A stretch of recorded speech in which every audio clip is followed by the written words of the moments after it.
Hey guys, welcome to Green Bean Fiction. So in today's video we are gonna see, what if Deku became Loki's avatar and fell for Jubilee?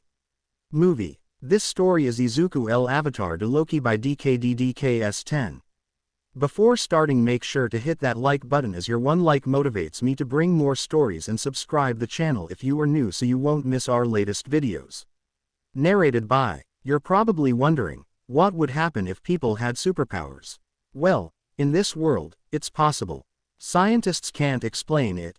They say it's due to evolution, scientific mutations, or climate change, but we won't focus on that.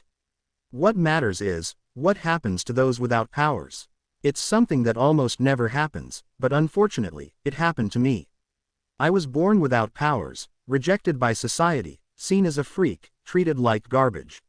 And sadly, my mother, being quite well known in the world of heroes, felt that my very existence was detrimental to her career. So, she decided to hide me in the worst place in the world, Tartarus prison, the maximum security prison in the entire country. No one would expect a simple 5-year-old boy to be in that place. And yes, I spent practically 11 years of my life in hell itself, but I won't be here for much longer. End of narrative of. At that moment, a guard arrives at the scene. Guard 1. Hey, Iron Mask, wake up. Our narrator raises his head, revealing his true appearance. Guard 1. We brought you a cellmate, just don't kill him like the others. 2 more guards arrive at the scene, carrying a girl in handcuffs. Girl. Let me go, I'm innocent. Guard 2. That's what everyone says. The 3rd guard opens the cell, and they throw the girl inside. Girl. This is abuse of power. Guard. And you think we care? Have fun with your new friend. They leave. The girl turns around and sees the prisoner in the iron mask. Girl. Are you going to hurt me? The prisoner shakes his head. Girl. Why were you brought to such a remote area of the petition? The prisoner shakes his head again. Girl. Can you at least talk? The prisoner simply lowers his head, but the girl can see a large scar on the prisoner's neck. Chica. Dios, face with open eyes and hand over mouth. The girl approaches the prisoner and takes hold of his left shoulder. Girl. I'm really sorry. The prisoner holds the girl's hand. Elsewhere. We are located in a fairly large mansion. The place was known as the Jean Grey Institute for Gifted Youngsters. Now we find ourselves in an office, in which there were several very worried people. Jean.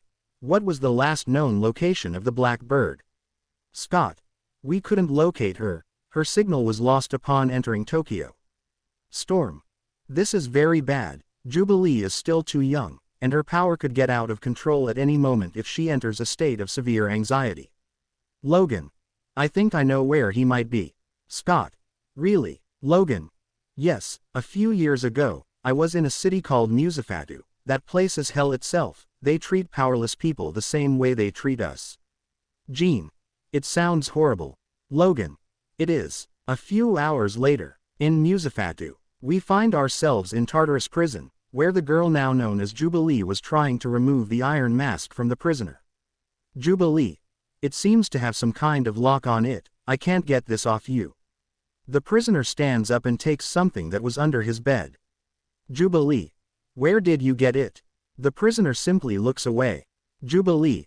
Okay, I'd better not say anything. Jubilee begins to force the lock on the mask, but at that moment, some guards arrive at the block where the protagonists were. Guard. Girl, you have visitors. Jubilee approaches the cell's glass. Jubilee. I don't know anyone in this city. Guard. His name is Logan. Jubilee was now happier to know who it was. Jubilee. Okay, then I'll go with you. Iron Mask. Face with cold sweat. Jubilee approaches the prisoner and whispers something in his ear. Jubilee. Don't worry, my friend will get us out of here. The prisoner nods his head. Minutes later, Jubilee was talking to Logan, each on opposite sides of the glass that separated them. Logan. What did you do now, Jubs? Jubilee. Well, I tried to land the Blackbird, but I ended up crashing into a forest. Logan. The good thing is that they set bail that we can pay. Jubilee. And the bad news? Logan. You'll be grounded for a month, with no video games and no missions. Jubilee. Pleading face. Logan. Don't look at me like that. Jubilee. Oh, by the way, I need you to help me get someone out of here. Logan. To whom? Jubilee. I don't know his name, but he seems to be my age, but they've done horrible things to him. They force him to wear an iron mask, they removed his vocal cords, and who knows what else they've done to him. He seems like a good person, he doesn't deserve to be in this place. Logan. Sighs, fine, I'll talk to Aurora so she can investigate the boy's case, but I can't promise anything, understand? Jubilee. Thank you, Logan, smile. A few hours later, Jubilee was now using a saw to try to cut the straps of the mask, but it wasn't working. At that moment, some guards arrive at the scene. Guard 1. Girl, you can go now, they paid your bail. The cell door opens, and Jubilee steps out, while the masked man simply watches through the glass. Jubilee stops dead in her tracks, and approaches the cell again. Jubilee. I swear I'll come back for you. The masked man nods. Jubilee. I promise you, you're going to get out of this place. The masked man was moved by the girl's words. Guard 2. Enough of this nonsense, walk. The guards and Jubilee leave the place, leaving the masked man alone in his cell. But at that moment, he again heard footsteps heading towards his cell, and when he tried to peek out to see who it was, he was surprised. Tough day. The masked man was very intrigued by who the long-haired man was. I see your cell is very spacious, may I come in? The subject literally passes through the glass that divided the cell from the corridor. Well, I suppose you're wondering who I am and why I'm here.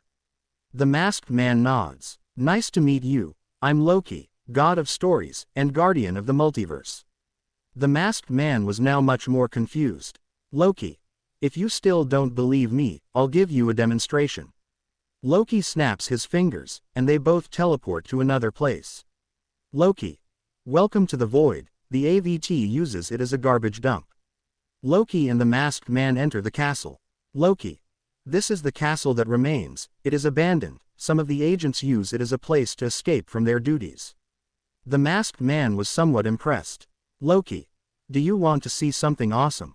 The masked man nods. Loki's hand is covered in a green light, and he throws a sphere of green light. The sphere transforms into a mirror, and the masked man approaches the mirror. Upon seeing his reflection, the masked man is shocked. Loki. Izuku Prime, he's a bit chaotic, he was a hero, and he saved everyone, but then he became a teacher at the UA Hero Academy. The reflection changes, and now he sees something different. Loki. If he disappointed me, I thought he would be a great hero, like in this alternate timeline. Loki changes the reflection, and the masked man sees someone different. The lover was now very impressed. Loki. I know, amazing, do you want to see some of my favorite Izuku variations? The masked man nods repeatedly. Loki snaps his fingers, and the mirror multiplies, and these show different Izukus. The masked man was impressed, and at the same time excited to see several variations of himself. Loki. You know, the best thing about it all is that each of them has already had their happy ending, and others are still searching to fulfill their destiny, and you are just starting out, and I want to help you. The masked man was more than happy about everything that was happening. With Jubilee, she and Aurora were investigating all the information available about Iron Mask. Jubilee. There is nothing, no real name, no ties, or anything that helps us identify him.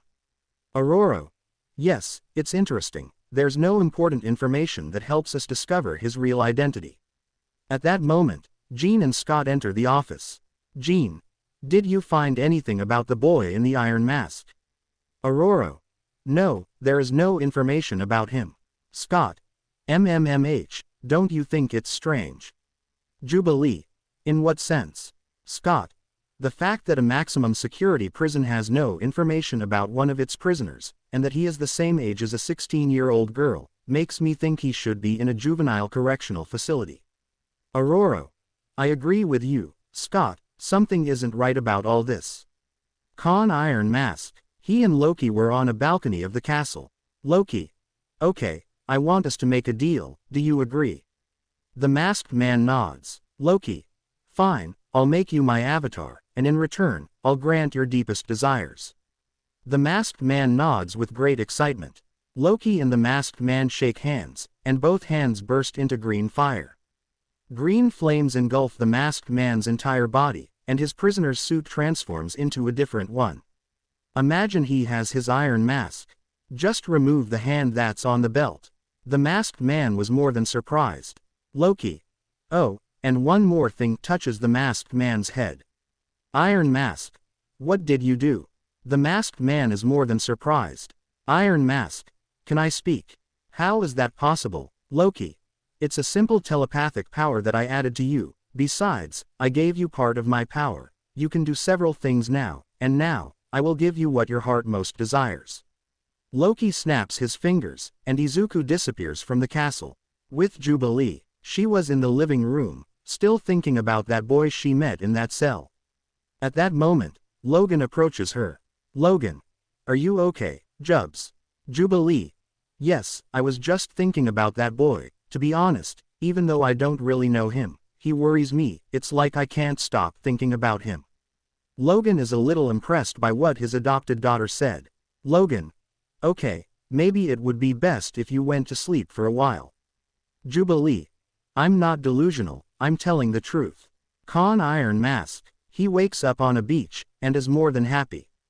Iron Mask removed the hood of his suit, and now he was more than happy. At last he was free, and he could live the life that had been taken from him so many years ago. Our favorite masked man was walking along a deserted beach, looking for a nearby place to rest. At that moment, he sees a cave in the distance, and it seems like a good place to camp. With Jubilee, she was playing video games in the company of two of her friends. Kitty.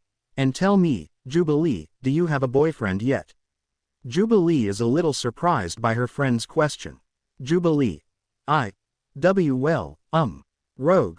Come on, don't be shy, tell us. Jubilee.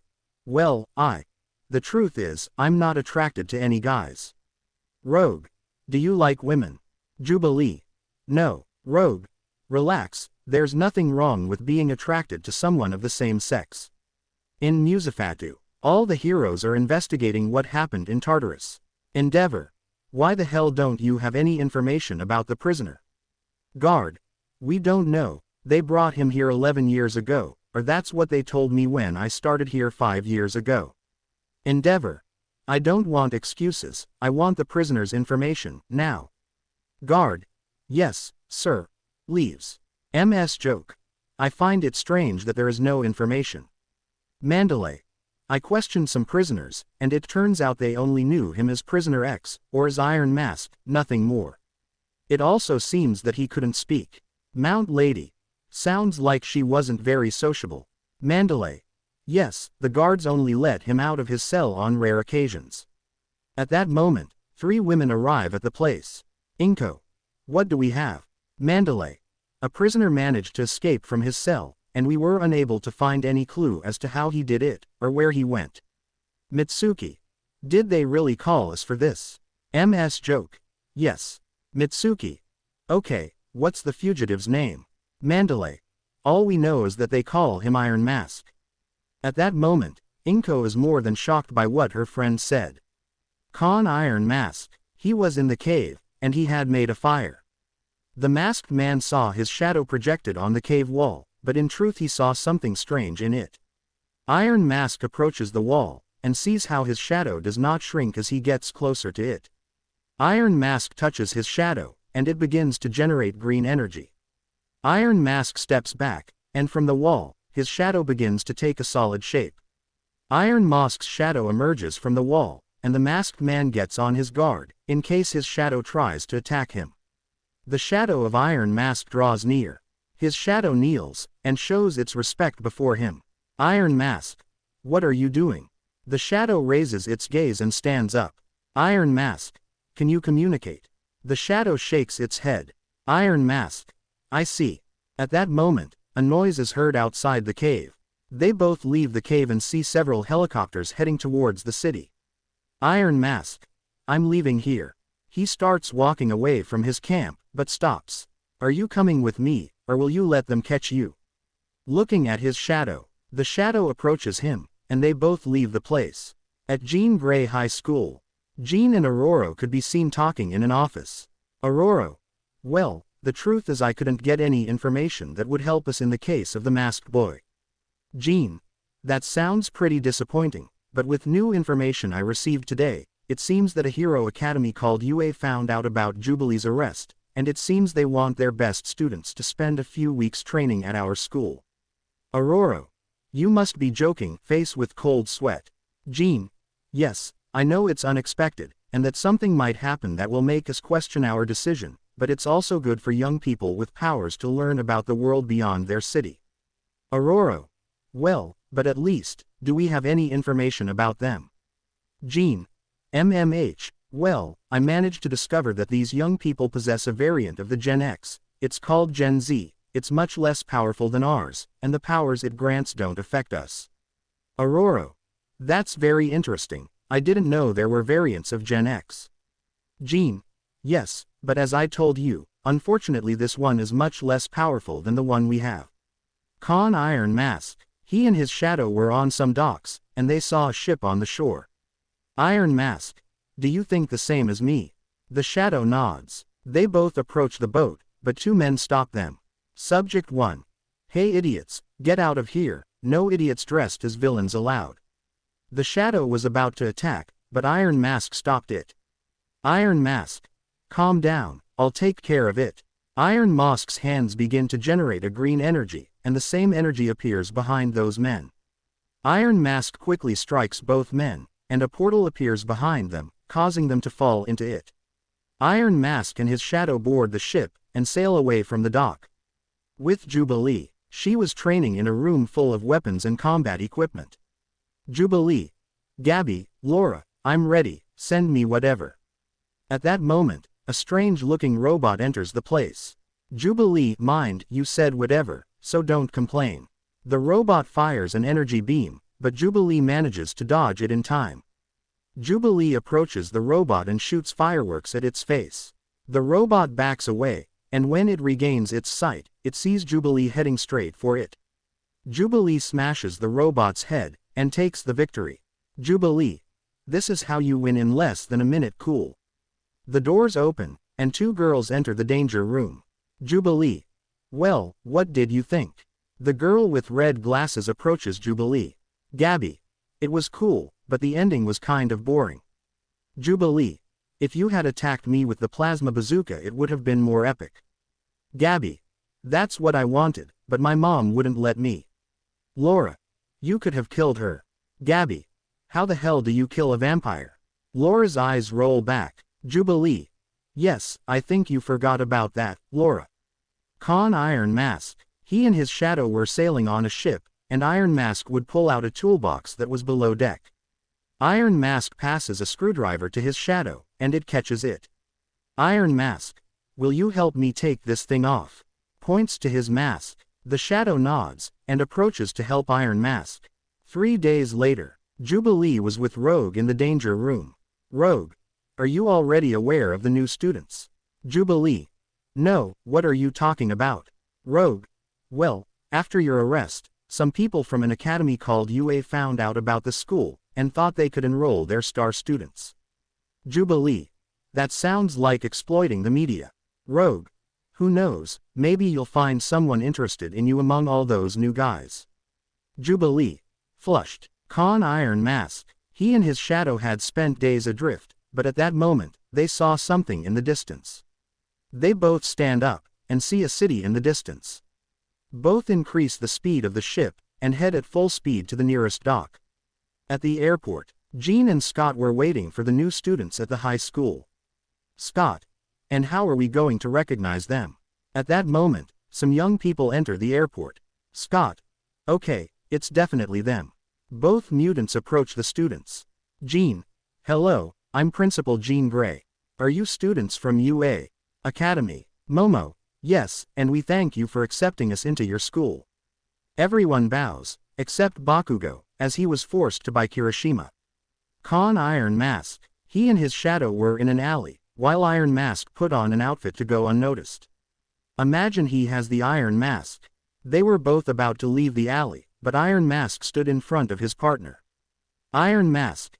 Hey, listen, I don't mean to be rude or anything, but it's best if you come back to me. The shadow doesn't understand what Iron Mask is referring to. Iron Mask. I say it's best if you go back to being my shadow, a normal one, just until we find a safe place. He takes him by the right shoulder. Do you agree? The shadow nods, and transforms into a pool of ink, then joins Iron Mask's feet, before becoming his shadow again. Iron Mask. Thank you, friend.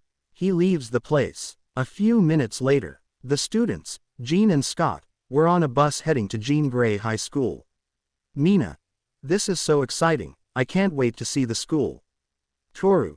Yes, this will be a lot of fun. But at that moment, a huge explosion is heard, and a building begins to catch fire. Jean stops the bus, and some debris begins to fall onto the road. Iron Mask. He sees several people running in terror, and when he goes to the source of the problem, he sees the building in flames. Iron Mask. This looks bad. A piece of debris falls from the building and heads straight for the bus full of students. Jean. Everyone out. Opens the doors. Everyone gets off the bus, and Jean uses her powers to stop the rubble. Scott takes off his glasses and starts shooting at all the falling debris. Iron Mask doesn't stand idly by and begins to help all the people who were trapped under the rubble. Iron Mask removes the rubble and helps a woman to her feet. A piece of debris falls from the building, and it was headed straight for Iron Mask and the woman. Iron Mask's hands begin to generate green energy, and he throws it at the rubble. Iron Mask's attack hits the rubble directly, and it disintegrates upon impact.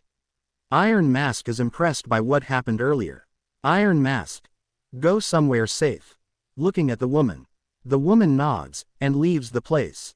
Iron Mask approaches the building and begins launching attacks from his hands, disintegrating several pieces of rubble.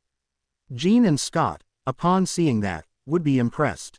The building was about to collapse, but Iron Mask created a portal above it to prevent more debris from falling. The building collapses, but everything is absorbed by Iron Mask's portal. The masked man felt somewhat exhausted, and he noticed that everyone was watching him with astonished faces. Iron Mask makes a greeting gesture with his right hand, and Scott approaches him. Scott. Thanks for helping us, but who are you? Iron Mask. I'm Iron Mask, or well, that's what everyone calls me. A few hours later, all the students, the mutant duo, and the masked man were at Jean Grey High School. Bakugo. Why did the metal-faced extra come with us? Iida. He helped us, show a little generosity, making robotic movements. At that moment, Aurora and Jubilee arrive at the location, and Jubilee is surprised to see Iron Mask. Jubilee leaps to hug him, and Iron Mask loses his balance slightly, causing them both to fall backward. Jubilee. I can't believe it, it really is you, but how did you manage to escape? Stands up. Iron Mask. I had a little help. Stands up. Jubilee is surprised to hear him speak. Jubilee. Can you talk? Iron Mask. It's telepathy, it's a power I gained by escaping. Aurora approaches them. Aurora. So you were the young man who was with Jubilee in Tartarus. Iron Mask nods. Aurora. I'm truly sorry for everything you had to go through, but I have a question, why were you arrested? Iron Mask. Just for existing. Everyone was more than surprised. Iida. What are you talking about? A hero can't just lock someone up like that. Iron Mask. Are you from Newfound? The students nod. Iron Mask. They should know more about the government and the people they admire and idolize so much. A few hours later, Iron Mask, Jubilee, and Aurora were in a laboratory, where there was also a guy with glasses scanning Iron Mask's mask. Aurora. Well, what do you think, Hank? Hank. It's an impressive mechanism. The lock that joins the four metal straps is made of a material similar to adamantium, and the mask appears to have small holes on the sides that allow air to circulate and make it possible to breathe. Jubilee.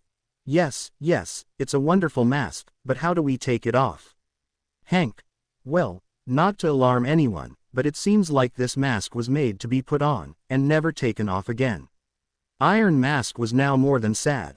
And Jubilee, seeing that, hugged the masked man, while Aurora felt a feeling of pain and sadness in her heart.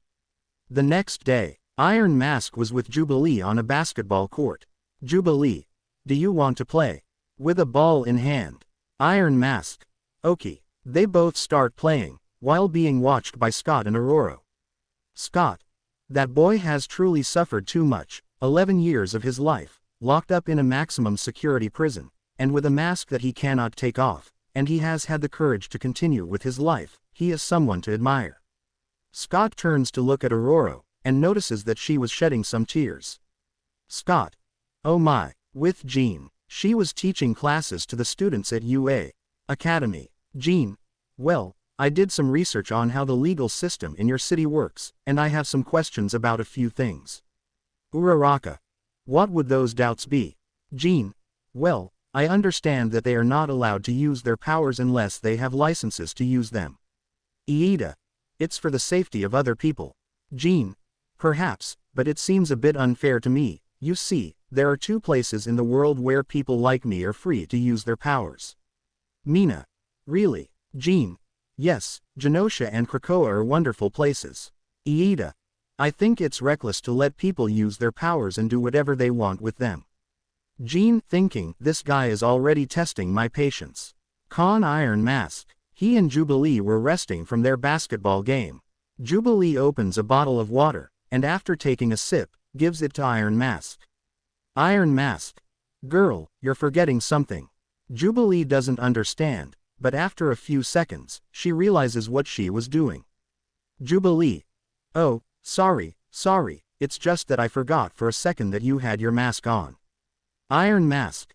Haha, no problem, to be honest, sometimes I forget I'm wearing it too.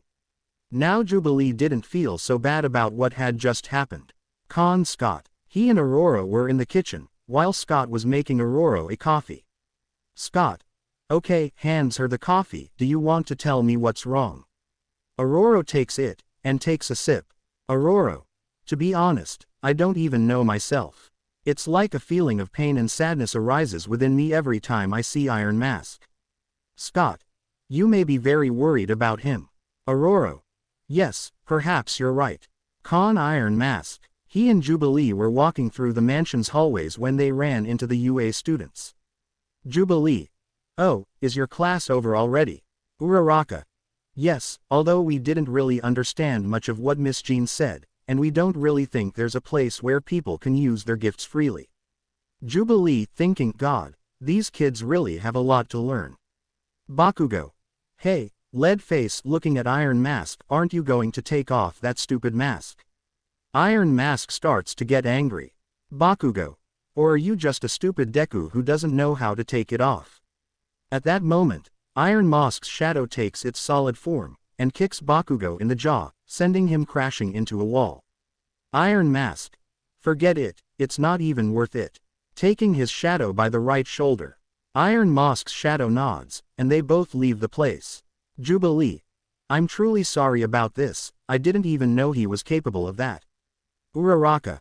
No, don't worry, Bakugo is always like that with others. Jubilee. Well.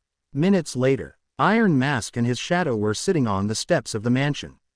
Iron Mask. You really went too far. Shadow. Expressionless. At that moment, Jubilee arrives at the place. Jubilee. Hey, that was super cool, I didn't know you could do that with your shadow, approaches them. Shadow. Relieved face. Jubilee and the shadow bump fists, and the shadow returns to Iron Mask. Jubilee. So, do you have any plans for tonight, or anything? Iron Mask. Well, I was planning to play video games, it was actually one of the only things they let me do in prison. Jubilee. Is that allowed? Iron Mask. Yes, although to be honest it wasn't very entertaining, I always played alone. Jubilee. Well, your suffering is over. My friends Tabitha and Amara and I are the best video game players, believe me, you'll have a great time. With Class 1A, they were in a room. Bakugo. That bastard will pay for this, I'll finish off that damn extra. Kirishima. Bakubro, calm down, I'm sure he won't take it badly that you disrespected him. Iida. Yes, and he seems to be a good person. Uraraka. Yes, and very cute, smiling face. Me. Smirk. Con Iron Mask. He and Jubilee were playing video games, along with 2 girls. Tabitha. So, what's prison like? Iron Mask. You get used to it after a couple of months. Tabitha. Have you ever dropped your soap in the shower? Iron Mask. Number. Amara. Changing the subject, what did you think of Jean Grey High School? It's super nice, isn't it? Iron Mask. Yes, it's interesting. Tabitha stared at the lock on the back of Iron Mask's mask. Tabitha creates a small explosive and puts it in the lock. Tabitha holds Amara, and they both move away from the sofa. The explosive explodes, but does no harm. Jubilee. What the hell was that? Tabitha. Did it work? Jubilee. What the hell is wrong with you, Tabitha? Tabitha. I thought it might work, plus I'm curious to know what his face looks like. Jubilee. You almost killed us. Tabitha. As a wise man once said, what doesn't kill you only makes you stronger. Amara. Tabitha, you're crushing me, flushed. Tabitha looks down and sees Amara below her. Tabitha stands up and approaches Iron Mask. Tabitha creates another explosive, but Iron Mask moves away from her. Tabitha. Come on, or don't you want to take that thing off? Izuku. Of course, but not by blowing my head off in an explosion. Jubilee. Yes, leave him alone. Tabitha. Face with raised eyebrow. A couple of weeks had passed, and Iron Mask and Jubilee had become good friends, while for Class 1A, their stay had become somewhat interesting, as they were learning about mutants, but for a girl with gravitational power, the only thing that interested her was our beloved protagonist. At this moment Iron Mask was talking to Jubilee about an idea she had. Iron Mask. Are you sure your friend can help me? Jubilee. Of course, Kitty's power means she can fix anything, although if she gets angry she can do some very macabre things. Iron Mask. I can take anything, let's go find her. In Newfound, Inko was in her apartment, and she was investigating. Inko, mind, it's impossible, the mask should have killed him when he came out of Tartarus, something else must have happened. At that moment, someone knocks on their door. Inko approaches the door, and upon opening it, she would see a woman with orange hair. Inko. Penelope, what are you doing here? Penelope. I thought I could help you with your investigation of the fugitive. Inko. I'd prefer to work alone, it's easy enough to find a simple guy who escaped from prison. Penelope. Nonsense, everyone needs help, besides, we could catch up on our lives. Inko. Okay, I'll let you help with this. With Jubilee, she and Iron Mask were looking for Kitty. Jubilee knocks on a door, and someone with a strange appearance opens it. Iron Mask steps back a little, because of the impression Kurt's appearance made on him. Jubilee. Hi Kurt, is Kitty with you? Kurt. No, but maybe he's in the danger room helping the students. Jubilee. Okay, thanks, Kurt. Kurt. I'll go with you, I'd really like to know why you need Kitty. Kitty. She was training the students. Momo. Hey, you're the same age as us, right? Kitty. Yes, more or less. Momo. Oh, well, it just seemed a bit strange to me that a teenager was training us. Kitty. That's how things are around here. At that moment, Iron Mask, Jubilee, and Kurt arrive at the location. Jubilee. Kitty, we need your help. Kitty. Sure, what's up? Iron Mask. Can you take this thing off me? Points to his mask. Kitty. I could try, but you'd have to stay still enough so you don't damage your brain. Iron Mask. Okay, let's do it. Kitty stands in front of him and takes his mask. Kitty activates her powers, and Iron Mask's mask begins to pierce her head. Jubilee was quite eager to know what Iron Mask's face looked like. Kitty removes the mask, and everyone is surprised by what they see. The line on the neck is due to the vocal cords. Iron Mask. How do I look? Jubilee. You look great, open mouth smile. Kitty. Kurt. Fearful. Uraka. Mind, I'm going to take it, hot face. With Aurora, she and Jean were monitoring everything in the control room of the danger room. Jean. Wow, it's cute, I have to admit it. Aurora was more than impressed by Iron Mask's appearance, but at the same time worried about the scars he had. Iron Mask. Jubilee. Wow, those scars do look bad. Iron Mask. I didn't even know I had scars on my face, seeing himself on Jubilee's phone. Kitty approaches Iron Mask, holding the mask. Kitty. Do you want me to destroy this thing? Iron Mask takes it, and stares at it. Iron Mask. All my life I was imprisoned, and forced to wear this thing, but no more. Iron Mask ignites his hand in green energy, and disintegrates the mask, ending up as a pile of rusted metal. Iron Mask. Now I'll decide what to do with my life. Jubilee. That's the spirit. High five with Iron Mask. In Musafatu, Penelope and Inko were investigating possible ways in which the fugitive could have escaped. Penelope. Maybe she stole one of the guards' keys. Inko.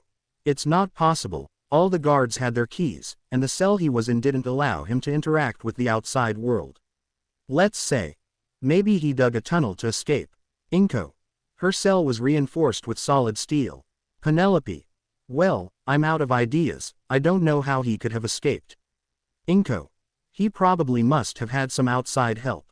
Inko begins investigating in the prison archives, and discovers something. Inko. Jubilation Lee. Con Iron Mask. He was eating a pizza. Iron Mask. I really missed this yummy face. Jubilee. Now that I think about it, how are you alive without having eaten anything in 11 years? Iron Mask. I used vaccines that provided nutrients to my body, although I really did miss food. Taking a bite of his slice. At that moment, Gabby enters the kitchen, and upon seeing the pizza, she starts eating it. Iron Mask, seeing this, tries to stop Gabby, but ends up accidentally snapping his fingers, and Gabby is left floating in the air. Iron Mask. That's new. Looking at his hand. Jubilee approaches Gabby and touches her with a stick. Iron Mask snaps his fingers again, and Gabby is shot into the refrigerator. Iron Mask. Ha, I like this power. Gabby stands up, and looks with teary eyes at Jubilee and Iron Mask. Gabby. I just wanted a pizza. Pleading face. Jubilee. Buy your own pizza. Gabby. But I don't have any money. A few hours later, Gabby was in the control room of the danger room. Gabby. I'm going to enjoy it, more than you can imagine. Con Iron Mask. He and Jubilee were training in the danger room. Jubilee. You said you had a suit, can I see it? Iron Mask. I don't see why not. Iron Mask transforms, but Jubilee would notice something. Jubilee. Face with open eyes and hand over mouth. Iron Mask. What's happening? Jubilee points at Iron Mask's face, and upon touching his face, he would feel a metallic surface. Iron Mask quickly removes his suit hood, and on the back of his neck he would feel the metal straps, and a safety lock in the middle. Iron Mask turns the lock, and the straps are released. Iron Mask. For a moment I was terrified. Sees the Iron Mask. It seems I won't be able to get rid of you. Jubilee approaches him and looks at the mask. Jubilee. That thing is really annoying. Iron Mask. Yes, but I suppose it's a reminder of my past. The next day, Iron Mask was in the living room, holding his mask in his hands. At that moment, Kitty and Aurora entered the place. Kitty. Didn't you destroy the thing? Iron Mask. Comes included with the suit. It transforms. Aurora. You are an amazing person. Iron Mask. I wouldn't say I am, since I still don't fully understand how to use my powers. Kitty. Don't worry, I'm sure you'll be able to use them to their full potential in time. Iron Mask. That sounds good to me. I would really like to help others with these skills I have. With Jubilee, she was with some of the mutants from the Institute. Berserker.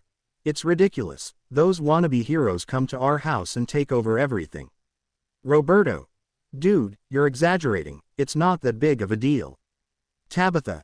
Yes, and Iron Mask doesn't seem to be a bad person, in fact, he's quite kind and pleasant. Jubilee. Iron isn't coming with the students. He helped Jean and Scott with the burning building a few days ago, and they offered him a place to live. Amara. What happened to the mask? Jubilee. He lets me call him Iron, he says there's no problem with me calling him that. Tabitha. Suspicious thinking face. With Class 1A, they were outside the mansion, watching a broadcast of what the city looked like. Momo. This place is truly impressive.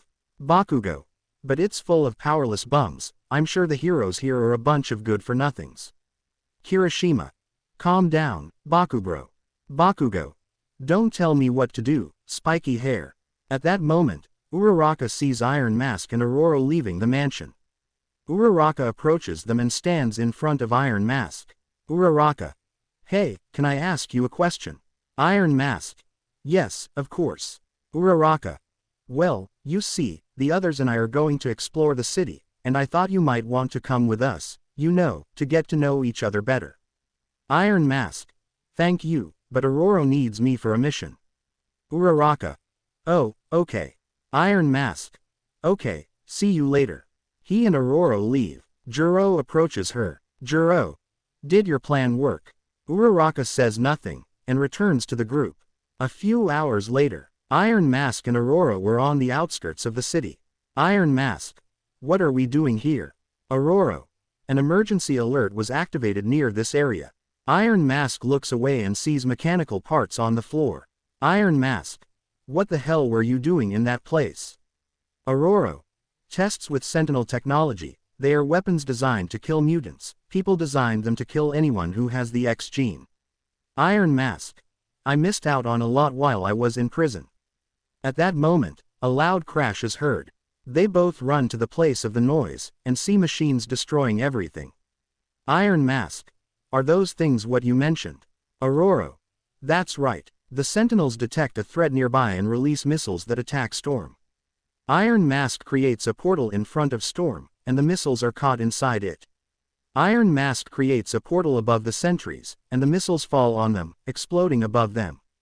Iron Mask's shadow takes physical form, and clashes fists with him. Iron Mask. Alright, Shadow, let's break their metal butts. They launch their attack. Aurora could only watch as Iron Mask and his shadow fought against the Sentinels. Aurora. She's just as impulsive as Jubilee. She throws a lightning bolt at the Sentinels. With Jubilee, she was playing video games, until Uraka approached her. Uraka. I need your help. Jubilee. Okay. Uraka. How do I get Iron Mask to notice me? Jubilee is a little surprised. Jubilee. Well, I'm no expert on these things. Besides, I don't think Iron is the type to look for a relationship. Uraka was now somewhat offended. Uraka. What do you mean? Jubilee. Well, Iron is looking to rebuild his life, and I think he's not ready yet to take such a big step as being someone's partner. Uraka was now more than angry. Uraka. You're not the one to decide for him. Besides, I'm sure he'd be delighted to be my partner. Jubilee noticed a hint of arrogance in Uraraka's words. Jubilee. Sigh, do what you want. Con Iron Mask. His shadow, and Aurora were giving the sentries a beating. Aurora creates a thunderstorm, and a large number of lightning bolts strike the Sentinels. One of the Sentinels fires an energy beam, and it hits Aurora directly. Iron Mask rushes to her aid. Iron Mask helps her up, and all the sentries begin to surround them. Iron Mask stands in front of Aurora, and his hands light up with green energy. The sentries begin to aim their weapons, ready to kill the heroes. The energy in Iron Mask's hands begins to take shape, and it transforms into two weapons. Iron Mask. Not a Mal, Loki. Iron Mask launches himself at the sentries and begins to cut them limb by limb. Aurora was more than impressed by the great skill the masked young man possessed. With Jubilee, she was talking to her friends about what had happened earlier. Tabitha. That bitch is crazy, fearful. Amara. I doubt Iron Mask will accept her as a partner. From what I've known of her, it's clear she has airs of superiority. Jubilee. Yes, and I would like Iron to decide for himself. He needs someone who understands him, who loves him for who he is. Tabitha and Amara look at each other. Tabitha. I think we've found the right one for our masked friend. Jubilee. What are you talking about? Tabitha. So innocent, perfect, smirk. Aurora and Iron Mask return to the mansion, having defeated the Sentinels. Aurora. You make me proud, Iron Mask. It's clear you're mastering your powers better, and you're quite good at fighting. Iron Mask. You do what you can. Open mouth smile. Jubilee, Tabitha, and Amara approach them. Tabitha. Hey, Iron Mask, Jubilee wants to tell you something. She places Jubilee in front of him. Tabitha takes Aurora's hand, and both of them, along with Amara, walk away from the couple. Iron Mask. What is Tabitha planning now? Jubilee. Well, she thinks I could be a good match for you, that sounds a little crazy to me. Iron Mask is surprised by what Jubilee said. Iron Mask. Well, I really do care about you, and I appreciate you a lot, but I don't know if we would make a good couple. Jubilee. Yes, it's best if we're just friends. Iron Mask. I agree. Tabitha and Amara watch everything from a corner. Tabitha. Damn it, Amara. They're a perfect match. 1 hour later, Iron Mask, Jubilee, Amara, and Tabitha were in the danger room. Iron Mask. And why are we here? At that moment, the students arrive wearing new uniforms. Sorry for the poor quality. Jubilee. Iron Mask. Rolling on the floor laughing. Bakugo throws an explosion at them, but Iron Mask creates a portal to protect them both. Iron Mask. Hey, it's not that big of a deal. Jubilee. Yes, we just found her new outfits somewhat amusing. Bakugo. You better respect me, you damn extras. At that moment, Jean enters the danger room. Jean. Well, you're probably wondering why you're here. Iron Mask. You read my mind. Jean.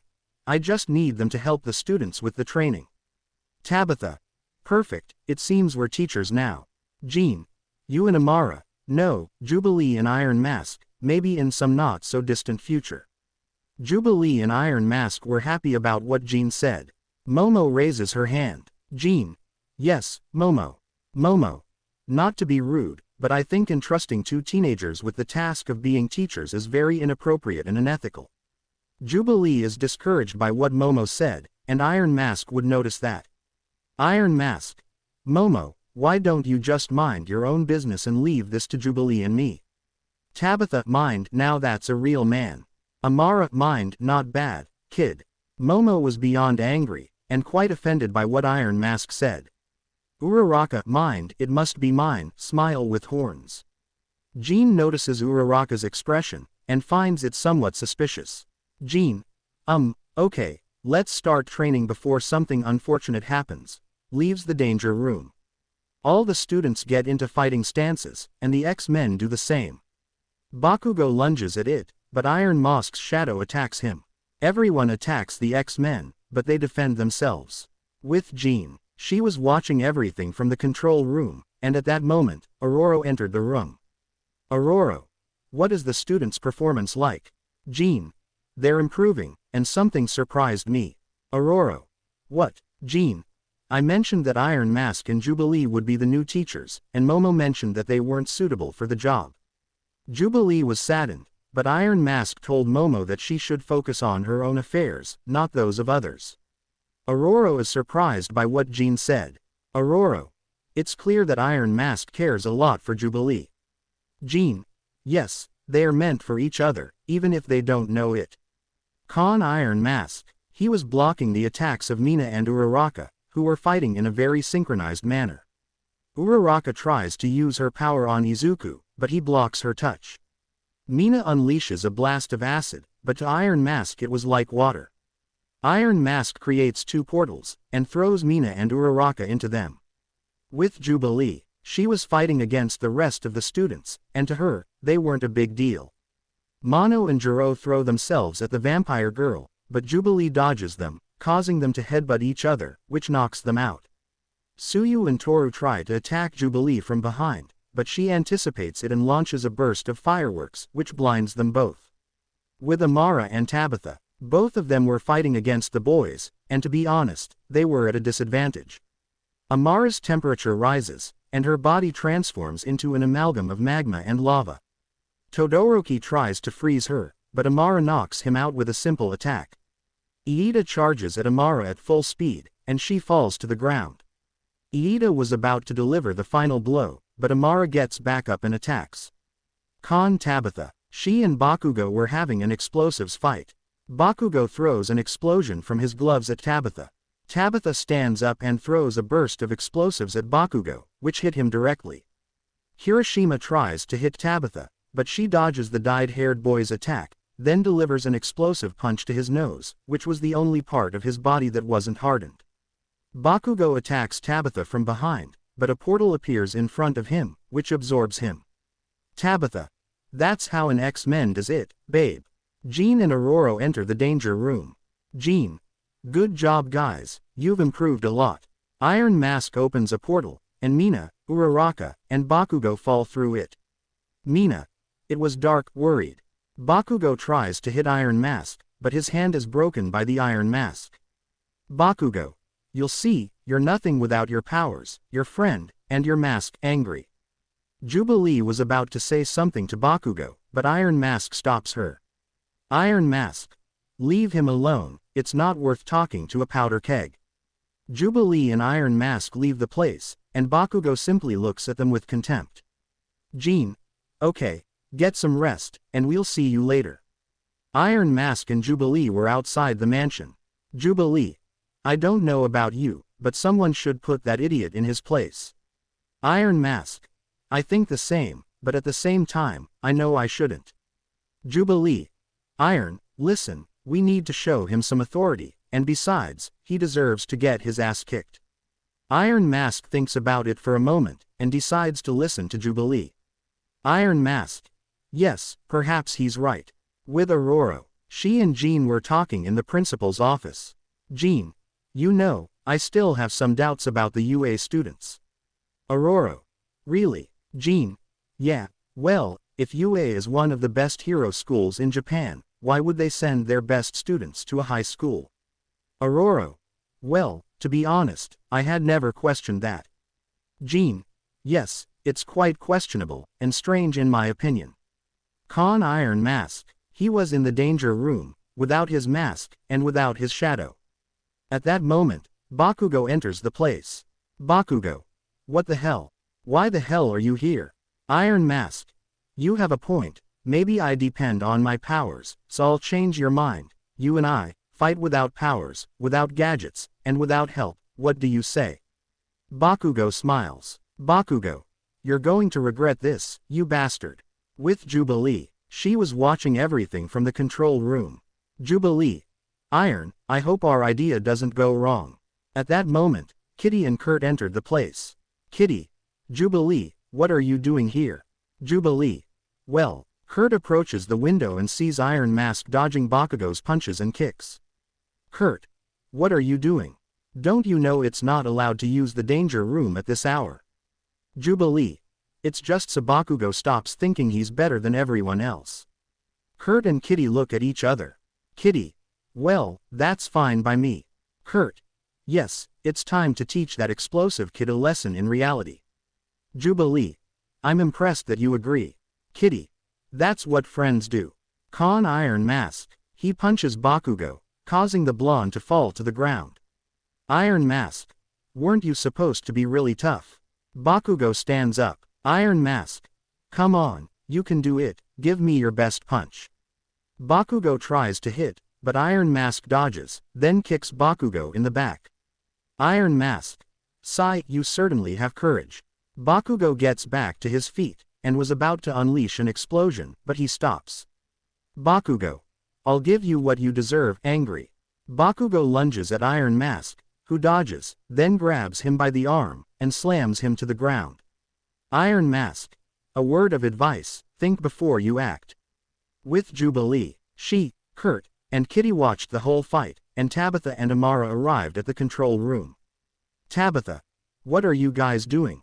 Tabitha and Amara approach the window and see the whole fight. Tabitha. If I weren't a lesbian, I'd be super excited. Everyone.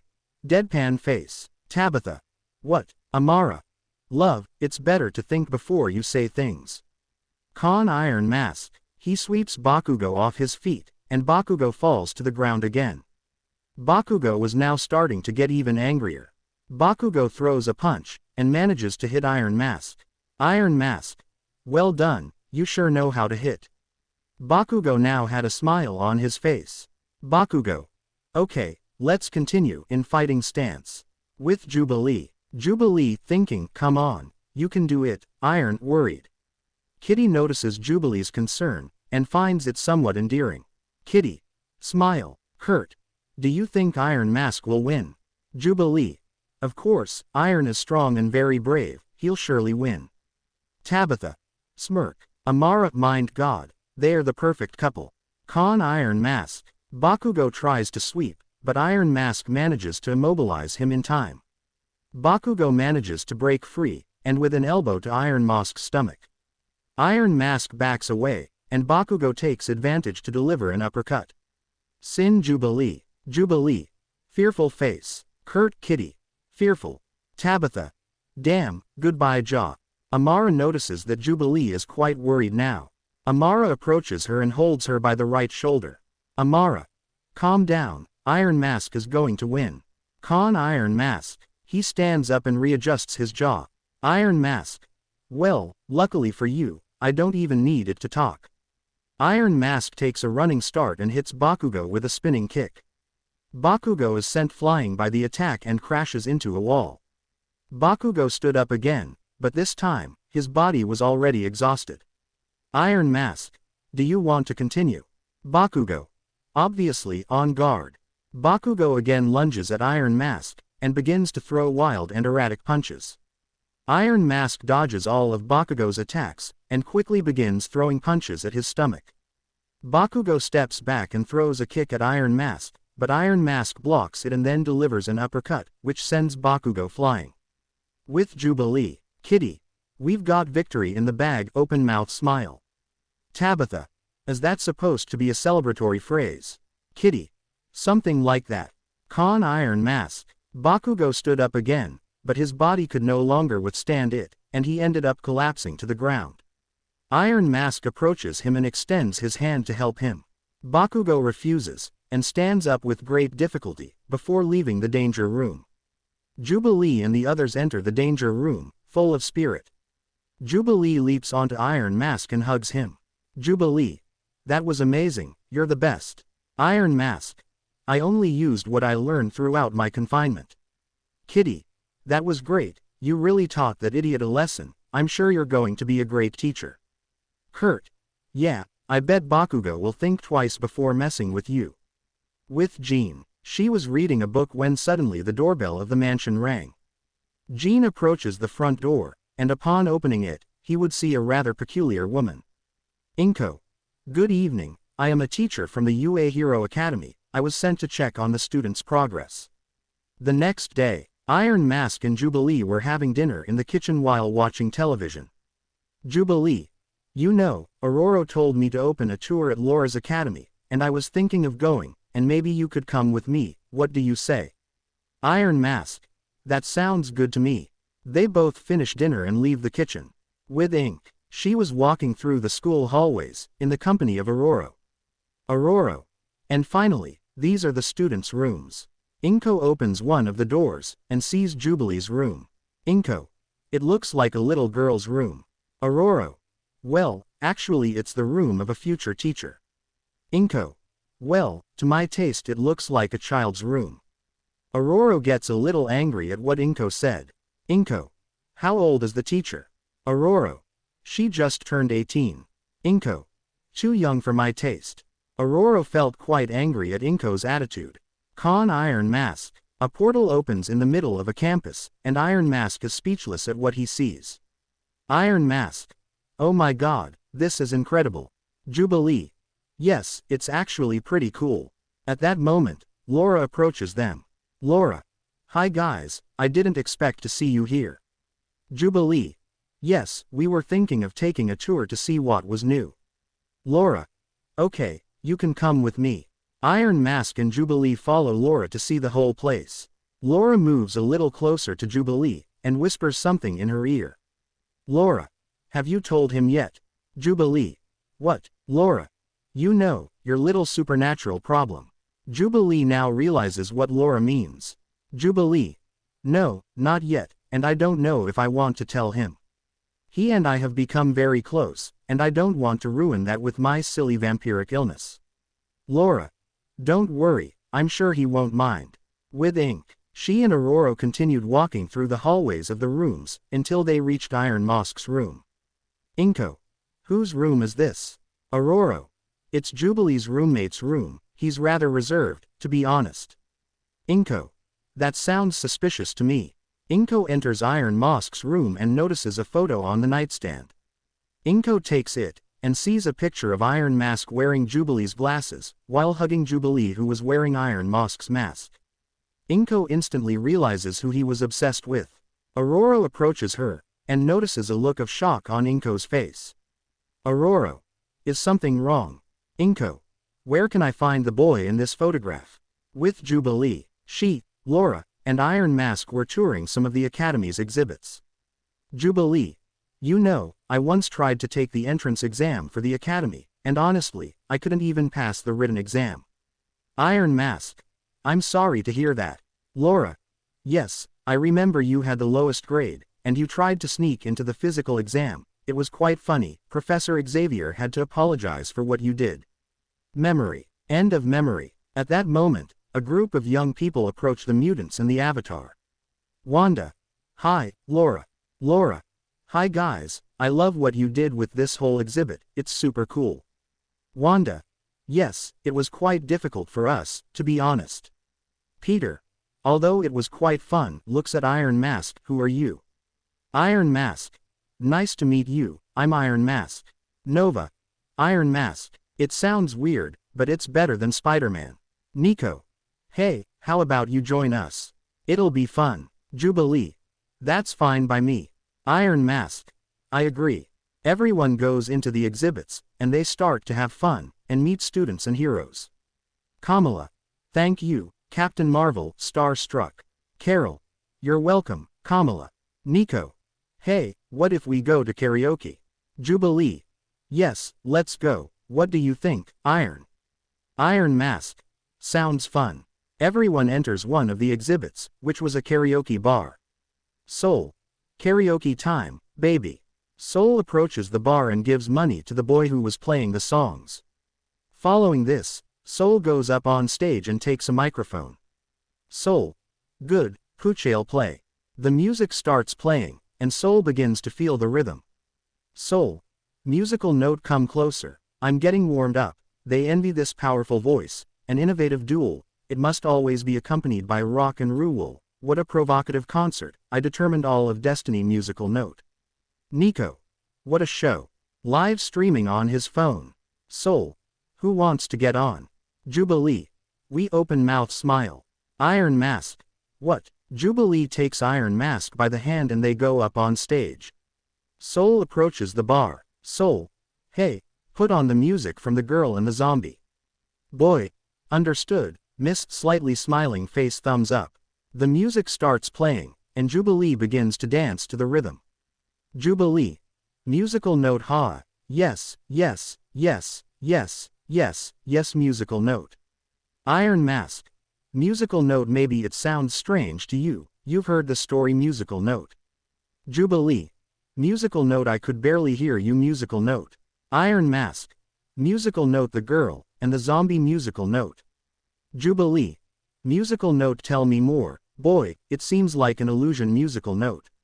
Iron Mask Jubilee. Musical note so what could possibly go wrong, with the girl and the zombie? Musical note. Iron Mask. Musical note you come from a celestial place, and I come from the darkness musical note. Jubilee. Musical note you surprised me, come and meet me musical note. Iron Mask. Musical note when I saw you, I was fascinated, something inside me revived musical note. Jubilee. Musical note you surprised me.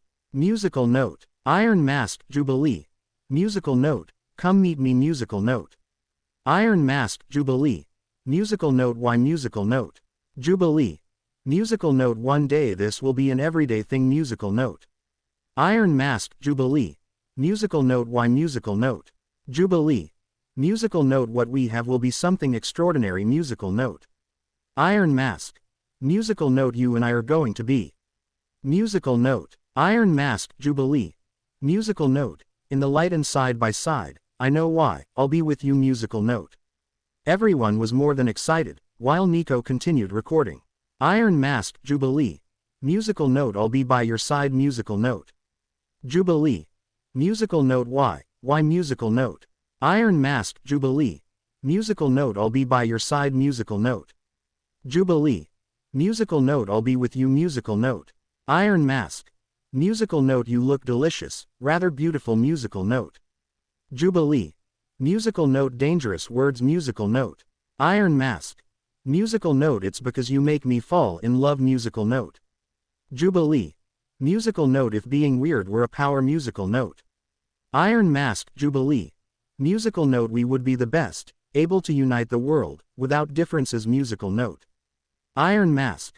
Musical note, two hearts will shine, and with a spark it will begin. Musical note. Jubilee. Musical note, you have my attention, tell me more. Musical note. Iron Mask. Musical note, walks in movies, together we can enjoy them. Musical note. Jubilee. Musical note, I already like the idea, I can see it very close. Musical note. Iron Mask. Jubilee. Musical note, why? Musical note. Jubilee. Musical note, this will one day be commonplace. Musical note. Iron Mask. Jubilee. Musical note, why? Musical note. Jubilee. Musical note, what we have will be something extraordinary. Musical note. Iron Mask. Musical note, you and I are going to be. Musical note. Iron Mask. Jubilee. Musical note, in the light and side by side, I know why, I'll be with you. Musical note. Jubilee. Musical note, why? Musical note. Iron Mask. Musical note, high. Musical note. Jubilee. Musical note, let them talk if they want, and let them mock if they want. We won't do what they want. Let them talk more. Let them talk more. It doesn't matter anymore. It doesn't matter. Musical note. Iron Mask. Jubilee. Musical note, why? Musical note. Jubilee. Musical note, this will one day be commonplace. Musical note. Iron Mask. Jubilee. Musical note, why? Musical note. Jubilee. Musical note, what we have will be something extraordinary. Musical note. Iron Mask. Musical note, you and I are going to be. Musical note. Iron Mask. Jubilee. Musical note, in the light and side by side, I know why, I'll be with you. Musical note. Jubilee. Musical note, why? Musical note. Iron Mask. Jubilee. Musical note, I'll be with you. Musical note. Jubilee. Musical note, why? Musical note. Iron Mask. Jubilee. Musical note, I'll be with you. Musical note. The music ends, and everyone applauds. Gwenpool. Holy shit, that's beautiful, loudly crying thumbs up. Jubilee moves a little closer to Iron Mask, and he does the same. They were about to touch lips, but right at that moment. Very well, the party's over. They all turn around and see Inko approaching them. Iron Mask. This can't be true, worried. Inko. Izuku Midoriya, you are under arrest for escaping from Tartarus, surrender without resistance. Iron Mask was trembling with fear, and Jubilee, noticing this, decided to take charge of the situation. Jubilee throws a firework at Inko, and takes Iron Mask's hand, then runs out the back exit. Inko gets back up, and Laura lunges at her to attack. With Jubilee, she and Iron Mask leave the place and hide in a nearby alley. Jubilee. I think we'll be safe for a while. Iron Mask noticed that his hands were trembling. Iron Mask. Damn, this can't be happening. Jubilee holds his hands, and looks at him with a warm gaze. Jubilee. Don't worry, Iron, we'll fix this, I promise. Iron Mask looks up and sees Jubilee's beautiful face. Jubilee moves a little closer to him, and plants a beautiful kiss on his lips. Jubilee and Iron Mask broke apart from the kiss, and Iron Mask was speechless. Iron Mask. Aye. Jubilee. We'd better go back to the mansion, we might still be in danger. With the Jean Grey Institute. They had all seen the video, but when they saw the ending, they were quite angry with Inko. Tabitha. That damn bastard, ill-born, bitch, relationship destroyer, huge daughter of a bitch pouting. Deadpool. Anguished. Amara. Honey, calm down, I'm sure everything will be alright, besides I think you're already going a little too far. Aurora hears the doorbell and opens the door, only to see Inko with some scratches and cut wounds. Inko. You'd better tell me where that damn masked man is. Tabitha quickly lunges at Inko and starts hitting her. Tabitha. You damn bitch. With the girls from Class 1A. They all had shocked faces after seeing the video, but the most affected was Uraka, who had a very disturbing smile. Uraka. Slightly smiling face. Con Iron Mask. She and Jubilee were on their way to the mansion, but at that moment, Jubilee received a message from Aurora. Aurora. Jubilee, for your safety do not return to the mansion, for the moment it is too dangerous for you. Jubilee. Devils. Iron Mask. Is something wrong, Jubilee? Jubilee. Aurora says we can't go back to the mansion, she says it's too dangerous. Iron Mask. What should we do then? Jubilee. Don't worry, I have a plan. A few hours later, they were both standing right outside the mansion. Izuku. Is your plan to go straight into the lion's den? This isn't cool at all. Jubilee. Wow, when did you become Spanish, kid? Izuku. You better explain your plan. Jubilee.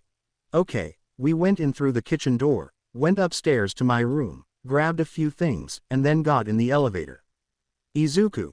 How about we just go straight into the elevator instead of going to your room? Jubilee. It's crucial to go to my room, I'll explain as soon as we get there. Tabitha. She and Amara were in the aforementioned room. Tabitha. That Japanese woman will pay for this, she'll see she shouldn't mess with my friends. Amara. Of course, don't worry, I'm sure Iron Mask and Jubilee are fine. They both hear a noise coming from Jubilee's room. They both open the door, and see Iron Mask and Jubilee coming out of a portal. Tabitha and Amara quickly enter and lock the door. Tabitha. Guys, you can't be here, it's dangerous. Iron Mask. Jubilee says she has a plan, although I still have my doubts about that. Jubilee. Don't worry, everything will be alright. Tabitha. By the way, everyone saw their video, and they really know how to put on a show, smirk. Jubilee and Iron Mask blush a little at what Tabitha said. Tabitha. They're trending on social media now. Amara. Okay, changing the subject, do you plan to stay here? Jubilee. Not exactly. Minutes later, Tabitha and Amara were keeping watch, while Jubilee pressed the elevator control panel. Iron Mask. What are you doing? Jubilee. Relax, kid, you'll see. Iron Mask. Wait a minute, did you call me baby?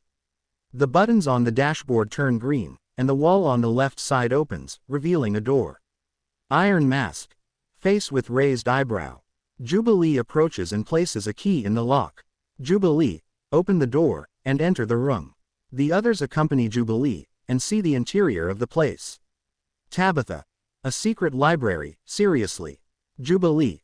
Calm down, it's more than just a library. Jubilee approaches one of the bookshelves and takes one of the books. At that moment, the bookshelf begins to move, revealing an entrance to another room. Amara. Just like in the movies. Everyone enters the room, and they quite like its style. Tabitha. I like it. Iron Mask. So we'll be spending some time in this place. Jubilee. Possibly. With Aurora. She was confiding in Logan. Logan. Okay, did you want to tell me something? Lights a cigar. Aurora. I'm so worried about Iron Mask. All he wanted was to have a normal life, and it seems like everyone wants to see him behind bars. Logan. No matter how hard you try, the world will always find a way to break your spirit, I know from experience. Aurora. You're right, but that doesn't mean I'll stop trying to give Iron Mask a happy life. Logan. Speaking of the kid, where is he? Iron Mask. He and Jubilee were playing video games, while Amara and Tabitha were enjoying one of the beds. Jubilee. Fatality, Jubilee, Gana open mouth smile. Izuku. Not bad, it's clear you're the best. Jubilee. I wouldn't call myself the best, but one of the best in all of New York. I once won a video game trophy in Vercelli Hills. Tabitha. Wasn't that place one of those affected by the Sentinel attack? Jubilee. Yes, but it was a long time ago. Amara. I heard that there were many affected, and children who were left without families. Jubilee begins to feel very sad. Iron Mask, noticing this, decides to do something. Iron Mask. What if we change the subject? Maybe we could do something different. Tabitha. Like what? Iron Mask. Late night shopping at the mall. Tabitha. I love this boy. Uraka. She was hitting a punching bag, with Jubilee's face drawn on it. Mina. That's crazy, when he gets angry, he's really angry, cold sweat smile. Momo. This is no joke, Mina. Uraka starts kicking the punching bag. Jiruo. Okay, that's enough, Uraka. He moves her away from the punching bag. Uraka grabs Jiruo and hits her. Jiruo falls to the ground, and the other girls hold Uraka up. Momo. What the hell is wrong with you? Mina. Yes, Jiruo is not to blame. Uraraka walks away from her friends and leaves the gym. Uraraka, mind, that damn pyrotechnics won't stop him from being mine. I'll make him my boyfriend one way or another. The X-Men were heading to the mall late at night. Tabitha. I heard there's a private section just for girls. Jubilee. Really? Tabitha. Yes, but let's just say it's only for girls of my taste and Amara's. Jubilee. I don't understand. Tabitha whispers something in Jubilee's ear, and what she hears makes her blush furiously. Jubilee. Okay, I'm not going with you guys to that thing. Tabitha. Coward. Jubilee. I'm not that extreme in that sense, slightly frowning face. Everyone arrives at the mall, and Jubilee and Iron Mask go straight to the arcade. Tabitha and Amara enter one of the premises, which had the facade of a pet shop. At school, Jean and Scott were training Class 1A, but Uraraka had her mind on something else. Uraraka, mind, maybe I could kill her, or I could poison her. No, they'd surely discover me instantly. I've got it. I'll make Iron Mask lose his trust in her, that way we'll be together, and that fool will be left alone and no one else will trust her. I'm a genius. Momo. Uraraka, are you listening to me? Uraraka. Did you say something, Momo? Momo. I said if you're okay. You had a faraway look in your eyes. Uraraka. Yes, I'm fine, don't worry. At the shopping center, Jubilee and Iron Mask were playing a claw game to win a prize. Iron Mask. A little to the right moves the claw, to the left, and there presses the button. The claw goes down, but fails to grasp the prize. Iron Mask. Demon's face with cold sweat. Jubilee. Don't worry, you'll get it next time. Iron Mask. Yes, in fact it will be right now, because we have like 50 coins. Jubilee was about to place another coin in the machine, but a loud noise caught both of their attention. They both leave the arcade, and when they look up, they are stunned by what they have just seen. Jubilee. Peter's boyfriend. Iron Mask. Rolling on the floor laughing. Green Goblin throws a pumpkin bomb, but Iron Mask creates a portal to send the explosive back. At that moment, Tabitha and Amara approach the duo of heroes. Jubilee turns around, and is speechless at what Tabitha had around her neck. Jubilee. What the hell do you have on your neck? Tabitha notices, and quickly takes it off, then throws it away. Tabitha. You'd better concentrate on the Goblin, on guard. Iron Mask and his shadow launch themselves at Green Goblin, but he transforms his arm into a weapon and activates the lasers on his glider. Green Goblin shoots Iron Mask's shadow directly, and they are both left wounded on the ground. Jubilee, seeing this, would be filled with rage, and would launch herself at Green Goblin. Green Goblin throws pumpkin bombs at her, but Jubilee dodges them. Jubilee. Is that all you've got, Harry? Tabitha. Jubilee. Jubilee turns around, and Tabitha signals for her to look at her face. Jubilee sees her reflection, and she realizes. Jubilee. Oh. Green Goblin takes advantage of the moment and shoots a laser at Jubilee, leaving her seriously injured on the ground. Tabitha, the Shadow, and Amara launch themselves at Harry. Iron Mask gets back to his feet and approaches Jubilee to help her.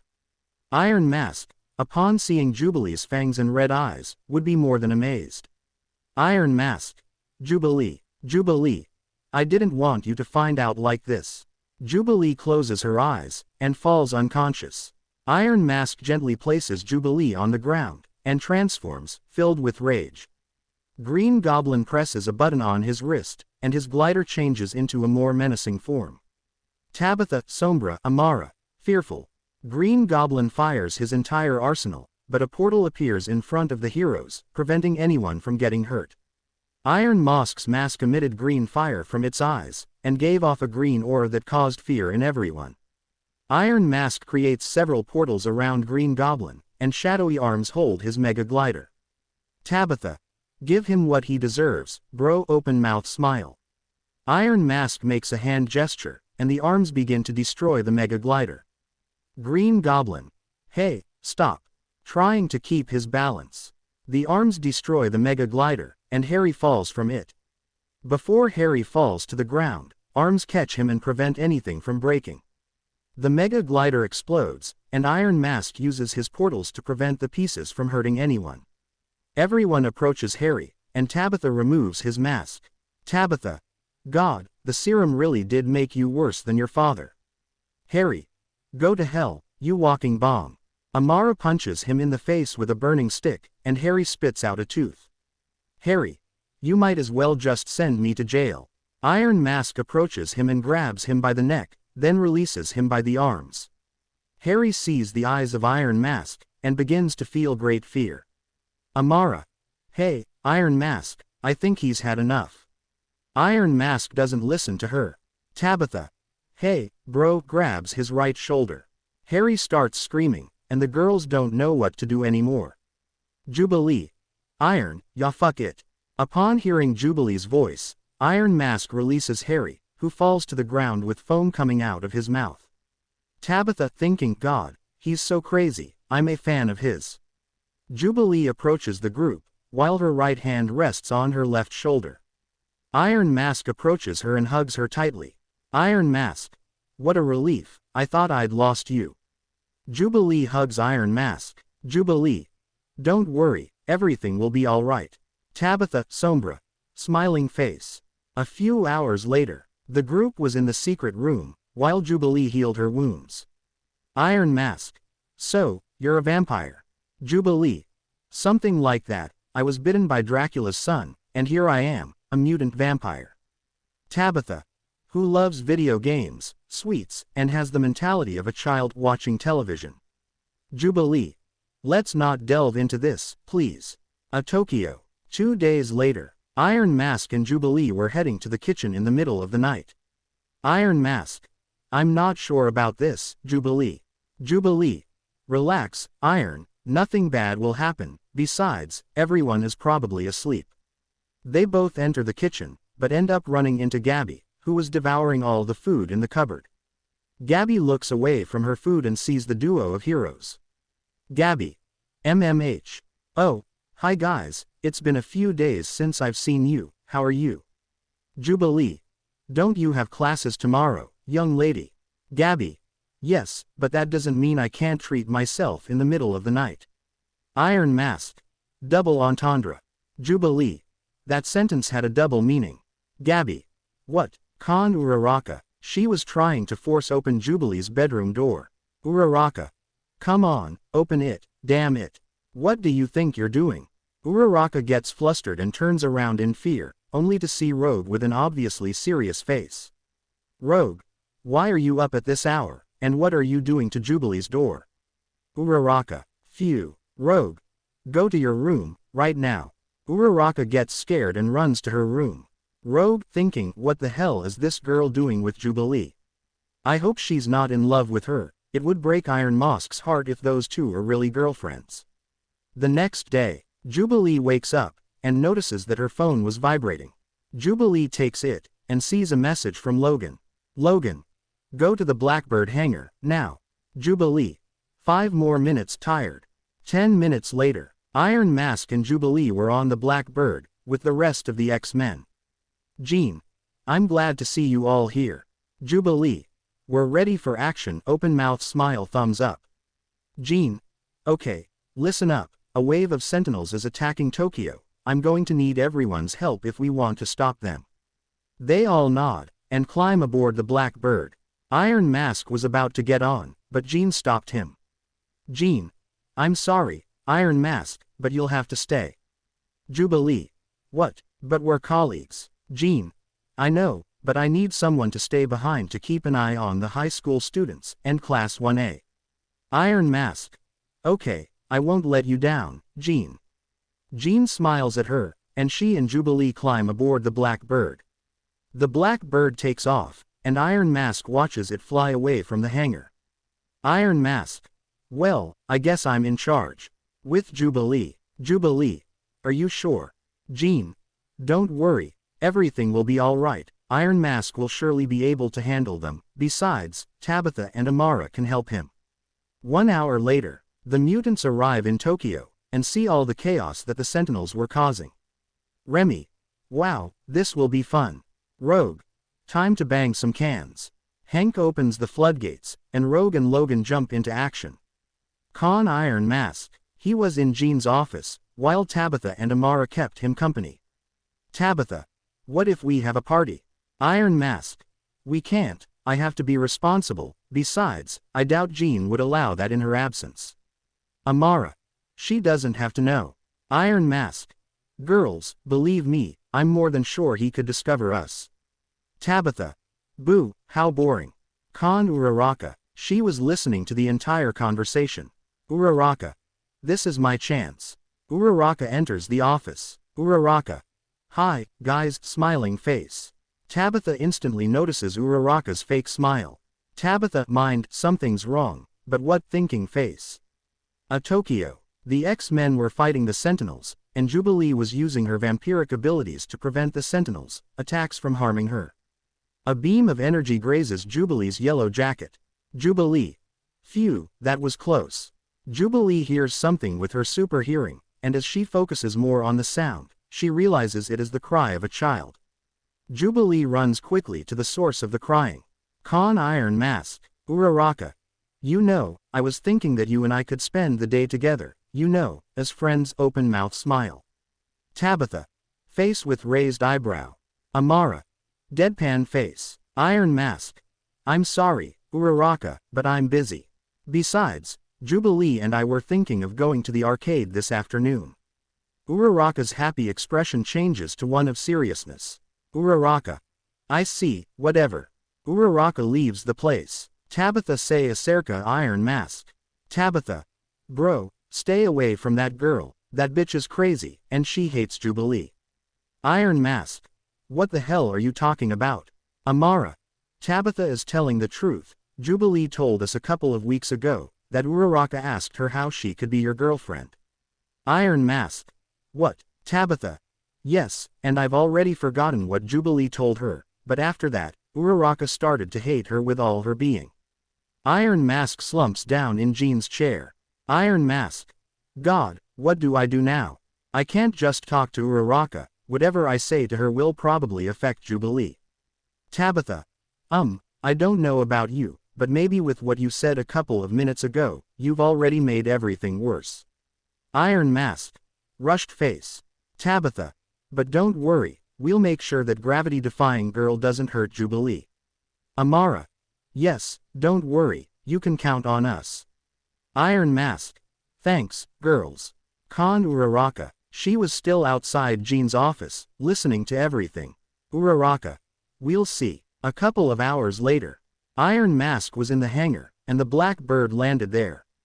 The hatches open, and the X-Men emerge from the ship, some with injuries. Iron Mask. For all the locusts, what the hell happened to them? Aurora. Don't worry, we only had some trouble with the sentries with bandages on their heads. Iron Mask. If you say so. Iron Mask looks away, and is a little scared when he sees Kitty's condition. Kitty. Help. Kurt teleports Kitty to the infirmary. Iron Mask turns his gaze back to the group, but notices that Jubilee was not among them. Iron Mask. Hey, where's Jubilee? Logan. He's still inside the Blackbird. Iron Mask quickly enters the Blackbird, and manages to see Jubilee with a leg in a cast, while she was hugging something near her chest.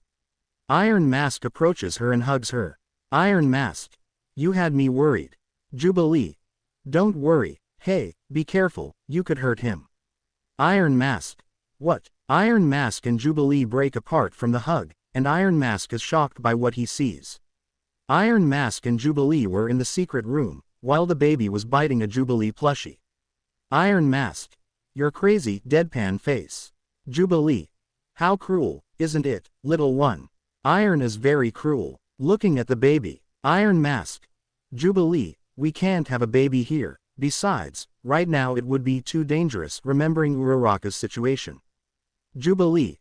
Please, he's just a cute little innocent baby, pleading face. Iron Mask tried not to give in. Jubilee. Please. Pleading face. Iron Mask. Fine, okay, but don't make those eyes again, you know I hate to see you cry. Jubilee. Yes. Happily picks up the baby. Iron Mask. And what is your name? Jubilee. Shogo Lee open mouth smile. Iron Mask. I admit it, I like that name. Con Kitty. She was half dead in the infirmary. Hank was trying to suture Kitty's abdominal wound. Meanwhile, Kurt and Aurora were watching everything from the operating room door. Kurt. Is he going to recover? Aurora. Of course, Kitty is a strong girl, she'll definitely be fine. Kurt. I hope so. Worried. Uraka. She was venting her anger in the danger room.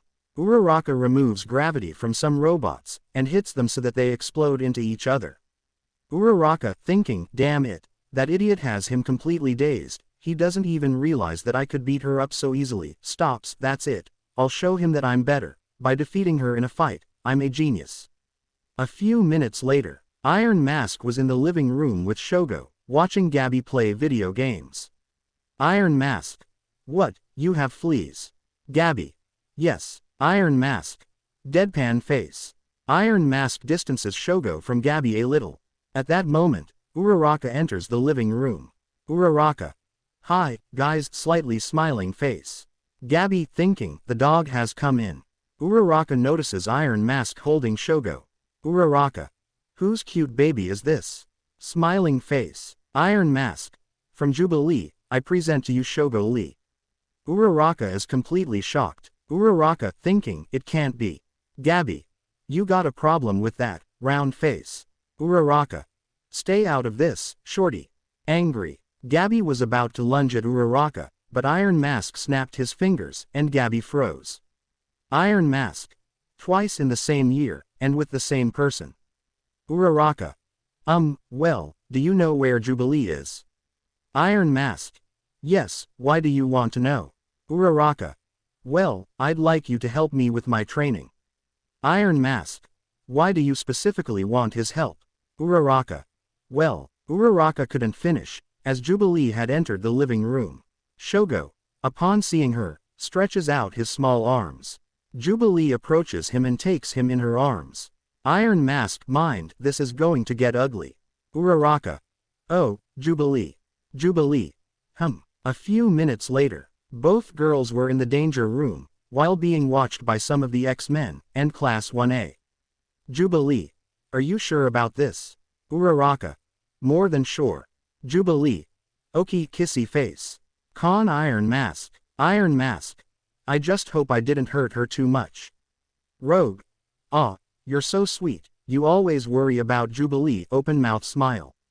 Iron Mask. She's my partner, isn't she? Aurora looks away and sees Jean, noticing that she looked a little unwell. Aurora. Jean, are you alright? Jean shakes his head and leaves the control room. Iron Mask. What's wrong with Jean? Aurora. I'd better go with her. With Jubilee. Jubilee. Okay, do you want rules, or what? Uraka. The winner gets Iron Mask. Jubilee. Wait, what did you just say? Uraka doesn't respond and attacks Jubilee. Jubilee easily dodges Uraraka's attacks, and Uraka tries to use her quirk on Jubilee, which is not so easy for her. Jubilee sweeps Uraka, and she falls to the ground. Uraka gets up quickly and tries to land a punch on Jubilee, but Jubilee manages to dodge it in time, then punches Uraka in the stomach. Iron Mask. Gabby. This is fabulous, recording with her phone. Iron Mask. Laura will kill you if she finds out you're recording the whole fight. Gabby. He doesn't have to know, besides, there are cameras in here, it doesn't matter if I film everything. Iron Mask says nothing, and simply lulls Shogo to sleep. Rogue takes Gabby's phone away. Gabby. Oye. Angry. Rogue. You'll thank me later. With Jubilee, Uraka kicks her in the chin, and Jubilee backs away. Uraka lunges at Jubilee, and as she punches her, she. Jubilee. Very nice, but watch your elbows. Uraka. Ha. Iron Mask. X-Men's. Fearful face. Remy does a quick scan of the danger room, and sees an anomaly. Remy. Jubilee's molecules changed their structure. Rogue. In Spanish. Remy. She turned into pink smoke. Iron Mask. Since when can he do that? Gabby. From now on, I think. Shogo starts crying because he doesn't recognize Jubilee. Iron Mask. No, Shogo, calm down, everything will be alright, Jubilee is fine. With Jubilee. Jubilee. Take that. Uraka falls to the ground. but quickly uses her power on one of the combat robots. Uraka picks it up and uses it like a baseball bat. Jubilee turns back into smoke, and disperses throughout the danger room. Uraka is hit from all sides, and after a blow to the stomach, she crashes into one of the walls. Jubilee returns to her normal form. Jubilee. Wow, that really left me exhausted. Jubilee falls backward to the ground, and falls asleep. Jubilee. Sleeping. A few minutes later, Jubilee was in the hideout, sleeping happily alongside Shogo.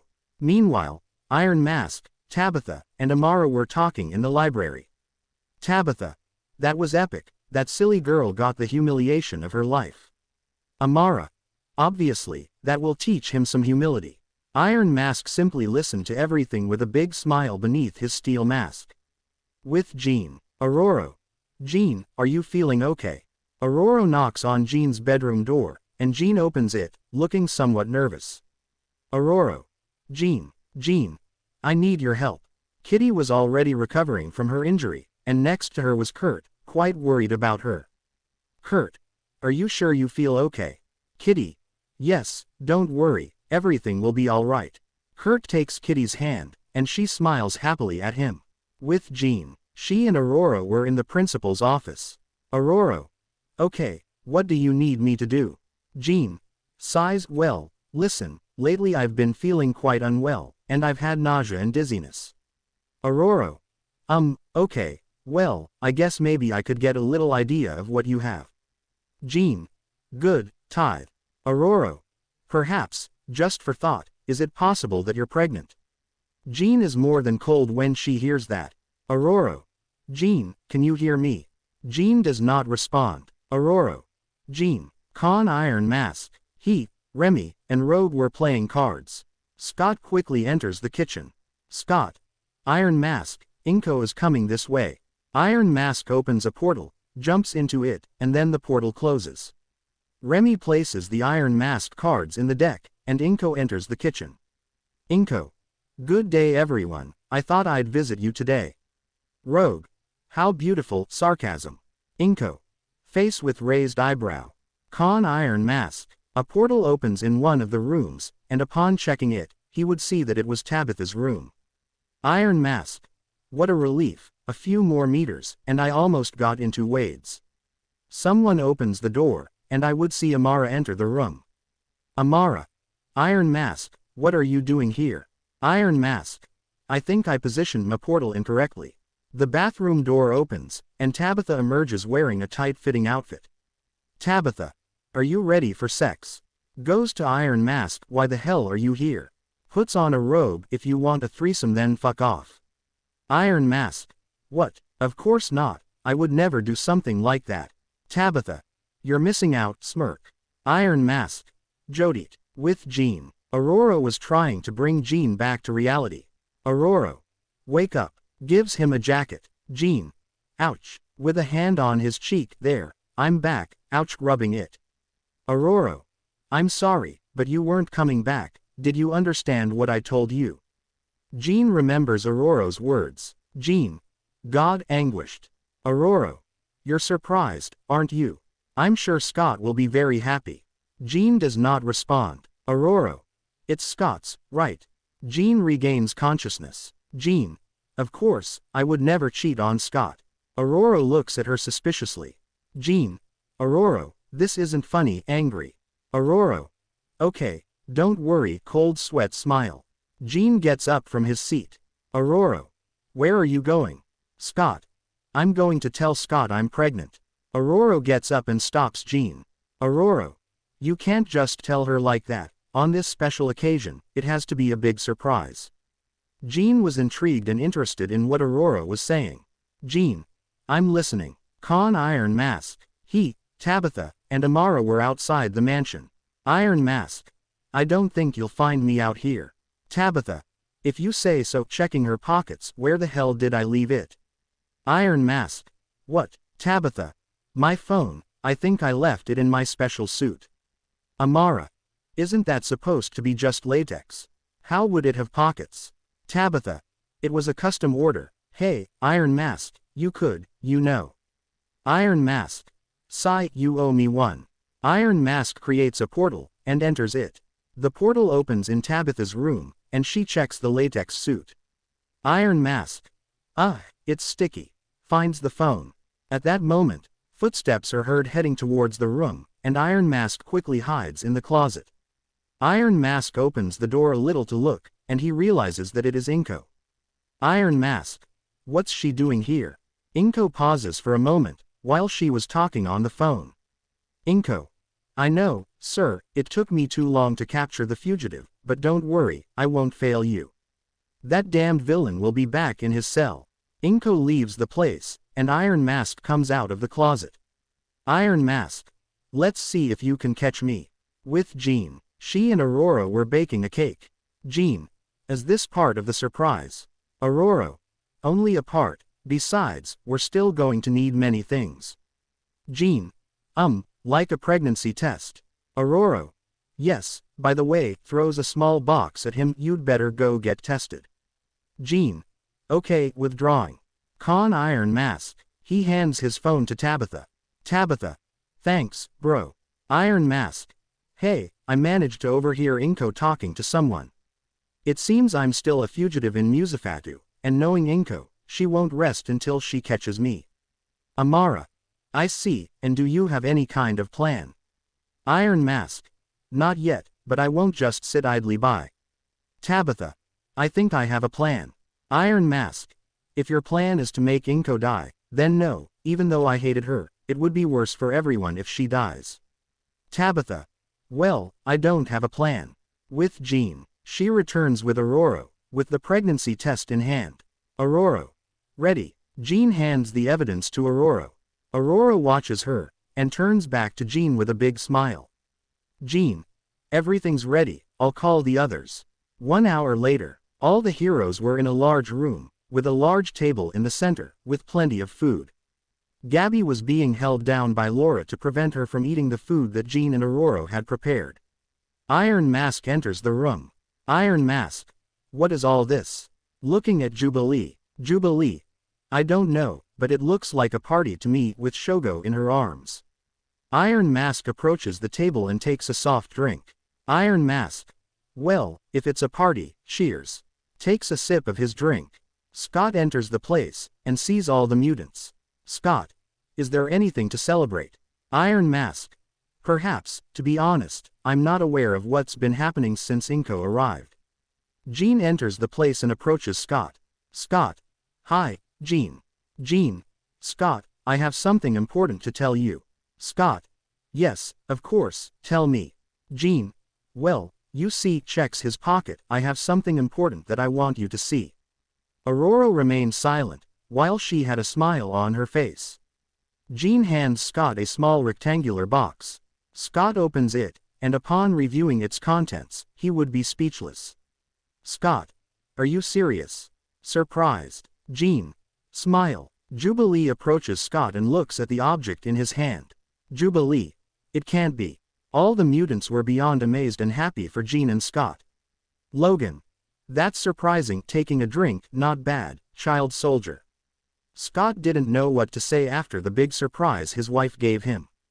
Jubilee. How crazy, Shogo will have a little friend. Hugging the baby. Iron Mask. The most upright and responsible member of the team, he didn't even know he got his wife pregnant. You impress me, Scott. Scott. It's best not to oppose it, my friend. With Class 1A, they were listening to everything from behind the door. Mina. Wow, what a joy for Miss Jean, there's nothing more joyful than a baby. Momo. Yes, this is a great joy. Uraka mind, another brat unamused. A few minutes later, Iron Mask was polishing his mask, while Gabby ate a bucket of fried chicken. Iron Mask. I don't understand how you can eat so much food without gaining weight. Gabby. My body burns calories so fast that I don't even realize it. Iron Mask. I don't even want to imagine that his mask disappears. I think if you didn't have your mutant gene, maybe you'd be a giant ball of fat. Gabby approaches Iron Mask and kicks him in the groin. Iron Mask falls to his knees. Iron Mask. Damn, loudly crying. Gabby. The next time you insult me, I'll sink my claw into your rifle. Laura enters the place, and is surprised by what she sees. Laura. What the hell is going on here? Seeing this strange scene. Iron Mask. Control your damn daughter, trying to stand up. Laura. I'm sorry, but you must have made her angry. If she hit you in the calves, it's because you bothered her. Iron Mask. Yes, maybe. Gabby. What do you mean, maybe? You called me fat. Iron Mask. Now you're exaggerating. Uraka. She was watching Aurora from afar, who was carrying Shogo. Uraka, mind, she's the second closest to Iron Mask. If I can gain her trust, maybe I can get him. Uraka was about to approach Aurora, but at that moment, Jubilee arrives at the scene, and Aurora hands Shogo over to Jubilee. Uraka, mind, damn it, angry. With Jubilee. Jubilee. Did you behave yourself, my little Shogo? Shogo smiles at Jubilee. Jubilee. Ah, even though you don't understand me, I know your heart is full of kindness, hugs him. Uraka. She viewed everything with great anger. Uraka. I have to get rid of those two, looking at Jubilee and Shogo. Iron Mask. He was now talking to Jean in his office. Iron Mask. Okay, so Aurora knew everything from the beginning. Jean. Not exactly. I told him I had nausea and dizziness, and he instantly assumed I was pregnant. Iron Mask.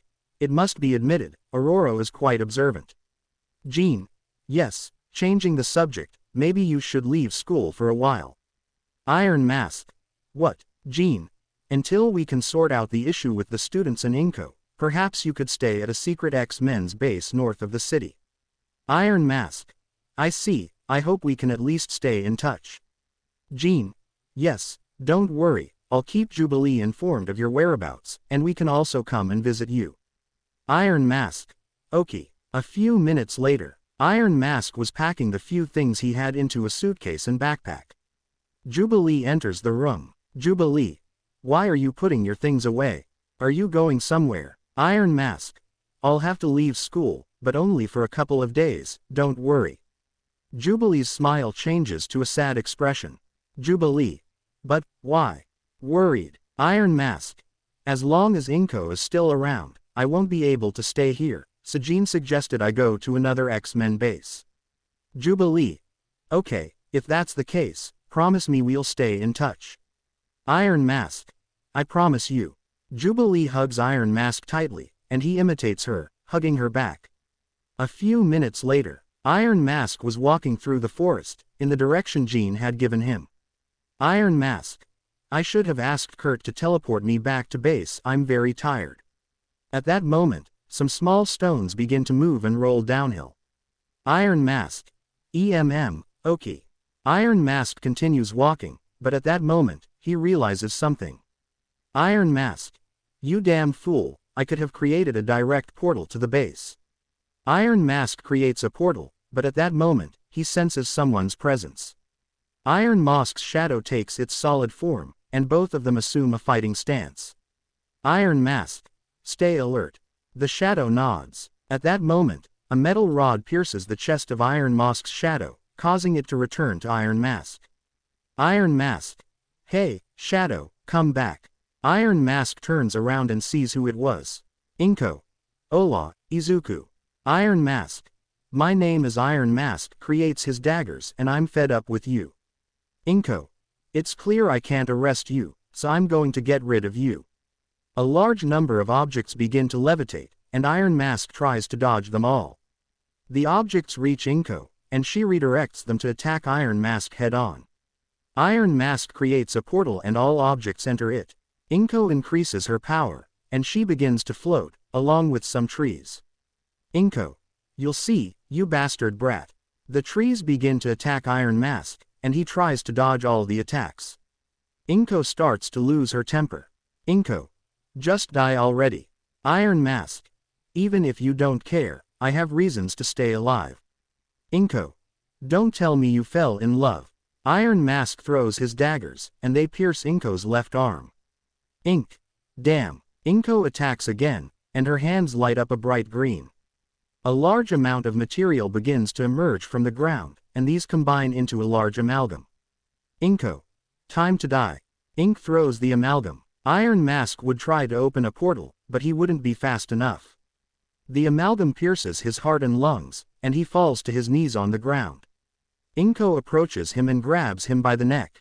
Inko, it's time you stopped playing the hero, breaks his neck. A few minutes later, Inko throws Iron Mask's body into a pit, and uses her power to move the earth, leaving no trace. Inko. Mission accomplished. The next day, Jubilee wakes up in her room, and sees that Shogo was not in his crib. Upon noticing this, Jubilee, with her vampiric speed, begins to search the entire room, without finding Shogo. Jubilee starts to get quite scared, and quickly, she leaves her room. Jubilee searches the entire school, and upon entering the kitchen, finds Kitty feeding Shogo. Jubilee takes Shogo in her arms and hugs him. Shogo. My little Shogo, don't ever scare me like that again, face holding back tears. Kitty. What's wrong? Jubilee. What the hell is wrong with you? You almost gave me a heart attack. Kitty. Kolma. Nothing bad will happen, besides, this little one really needed some food, looking at Shogo. Jubilee. You could have at least woken me up unamused. Kitty. Okay, changing the subject, has Iron Mask made contact yet? Jubilee. I don't know, I thought you guys already knew. Kitty. No, we all thought he would contact you first, since you're colleagues. Jubilee. Oh my god, now I'm really worried. A few hours later, all the X-Men were in a meeting room. Scott. Well, it's clear that everyone knows the reason for this meeting. Rogue. Iron Mask has not yet communicated, and it is clear that the motion sensors were not deactivated at the secret base. Remy. Although, I think I have an idea of what happened. Rogue. Okay, talk. Remy. After leaving Delilah's bar, I managed to see Inko on the rooftop of a building, and then she jumped to another one, and then to another. Logan. Maybe he was following someone, and that someone was definitely Iron Mask. Aurora. We have to find him, stands up. Jean. Don't worry, Wade is already taking care of that. Deadpool. He had Inko tied to a tree, with a power nullifier around her neck, and a machine gun pointed at her stomach. Deadpool. Start talking. Inko. You haven't asked me anything. Deadpool. Ha, that's right, slaps him. What color are my underwear? Tabitha and Amara approach them. Tabitha. Ask him where Iron Mask is, besides, you're probably not even wearing underwear. Deadpool. How did you know? Tabitha. Female intuition approaches Inko. Well, damn it, what did you do to our friend? Inko. They're meddling in Musafachu's affairs. When I'm freed, I'll have this place shut down and everyone arrested. Amara. Actually, you can't, you're the one who will go to jail. You committed a crime in our country, and furthermore, you violated a rule that you yourself set. Tabitha. What rule? Amara. You stopped monitoring the progress in your students' training, and focused on trying to arrest someone who obtained US citizenship. Deadpool. Even I didn't know that, you're finished, cheap Tsunade copy. Inko. I won't tell them anything, you damn freaks. Tabitha. Ha, look who's talking, the one with a bad copy of the X gene. I'm sure the government is keeping them hidden to avoid starting a war between your race and the mutants. Inko says nothing about that. Tabitha. Looks like I hit the nail on the head. Something really bad would definitely happen if I revealed that information, so tell me, will you tell us where our friend is, or is your fake hero career coming to an end? Inko. Okay, I'll talk. A few hours later, everyone was at the scene, and Deadpool was using a shovel to dig. Deadpool. There's nothing here, just a bunch of ripped clothes. Aurora takes Deadpool away from there, and approaches the torn clothes. Aurora takes a piece of this. Aurora. It's part of Iron Mask's suit. Jubilee. If the suit is here, it means I might be able to escape. Deadpool. He's probably naked. Aurora. Shut your mouth, the pants aren't here. Deadpool. So he's showing off his six-pack. Logan approaches him. Logan. You better shut your mouth, before I split you in half. Deadpool. That phrase has a double meaning, and I love it. Iron Mask. He wakes up on a park bench, wearing some worn-out clothes. Iron Mask stands up, and notices that he had someone next to him. Iron Mask. Loki. Loki turns around, and sees Iron Mask. Loki. That's great, you're still alive, I'm glad about that. Iron Mask. Where are we, and what the hell am I wearing? It smells like smoke. Loki. Yes, I put it there so you would go unnoticed. Iron Mask. What are you talking about? Loki. Well, you see, you were dead for a couple of hours, and I had to heal you, so I took you to the castle that remains, and there I healed you and dressed you. Iron Mask. Couldn't it have been easier for you to dig me up and then heal me in the forest? Loki. Now that you mention it, it could have been easier that way. Iron Mask. Well, it was nice seeing you, Loki, but I'm going back to school. Loki. I'm afraid that won't be possible yet. Iron Mask. What the hell are you talking about now? Loki snaps his fingers, and they are transported to the institute. Iron Mask. What, you wanted to bring me yourself? Loki gestures for her to be quiet, and then points to the living room. They both peek out and see the students from Class 1A talking amongst themselves. Mina. Miss Inko wouldn't be able to kill Iron Mask, she is pure goodness, the gentlest and kindest heroine of all. Iida. Iron Mask is definitely an infiltrator, a villain trying to deceive the X-Men. We have to help Miss Inko capture that criminal. Everyone. Yes. Iron Mask and Loki walk away from the living room. Iron Mask. You must be joking. Loki. I'm not joking, my dear Avatar, they want your head, and they want it with all their being. Iron Mask. If you want to capture me so badly, draws his daggers, you'll have to try hard. With ink. She was now at the airport, waiting for the next flight to Muzafatu. At that moment, he receives a call. Call. Inko. Hola, what the hell did you do? I received a report that you're returning to Muzafatu. What happened to the fugitive? Inko. He's dead, there's no reason for me to stay. You'd better hope that's true, or else you'll be the next person in that cell. Inko. I assure you, sir, he is dead. End of call. The next day, Iron Mask was reading a book, in the company of Shogo, who was coloring his Iron Mask. At that moment, someone enters the hiding place, and when he sees who it is, he is quite surprised. Iron Mask. Oil. Indeed, it was Aurora. Upon seeing Iron Mask, Aurora couldn't help but shed a small tear. Aurora approaches him and hugs him tightly. Aurora. I'm so glad you're okay, grin. Iron Mask. Same here, Aurora, it's good to see you. Did anything happen while I was gone? They break the hug. Aurora. Inko has finally left, and the students are acting a bit strange. Iron Mask. Weird, like. Aurora. They have behaved more coldly, and in a rather negative way. Iron Mask. I see, I suppose I'll have to intervene. Aurora. Don't worry, Jean is already talking to them. With Jean, she and the students from Class 1A were in her office. Jean. Okay, guys, how about you tell me what's going on? Mina. Iron Mask is a villain, he's just using them. Jean. What, Iida? Miss Inko surely tried to stop him, but something happened to her. You have to believe us, you must stop him. Jean was surprised by what the students were saying. Jean. I'll talk to the others. A few minutes later, Jean and the X-Men were in an office, and now Iron Mask had joined them to figure out what was happening. Jubilee approaches him and hugs him tightly. Jubilee.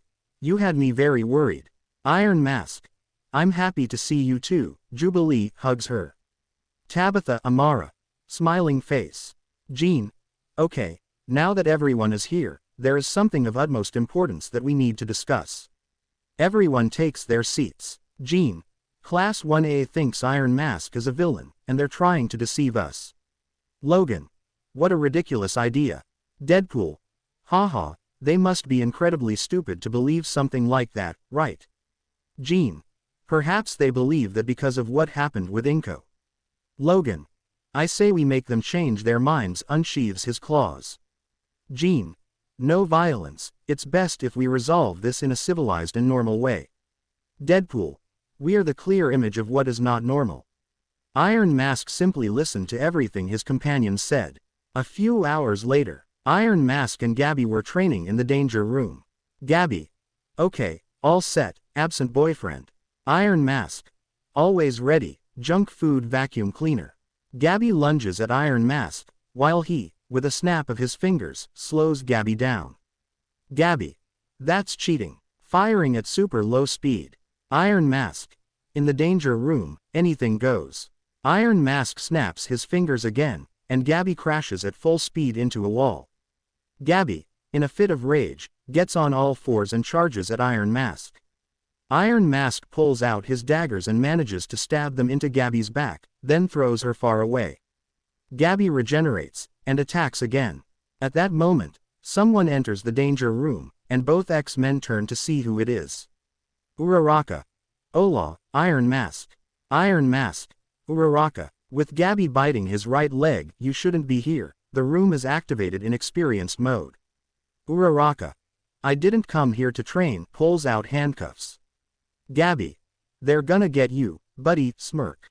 Uraka. I'm going to arrest you for being a villainous partner. Gabby. Okay, I was wrong, let's go of Iron Mask. Uraka lunges at Iron Mask, but Gabby stops her. Gabby. Get out of here.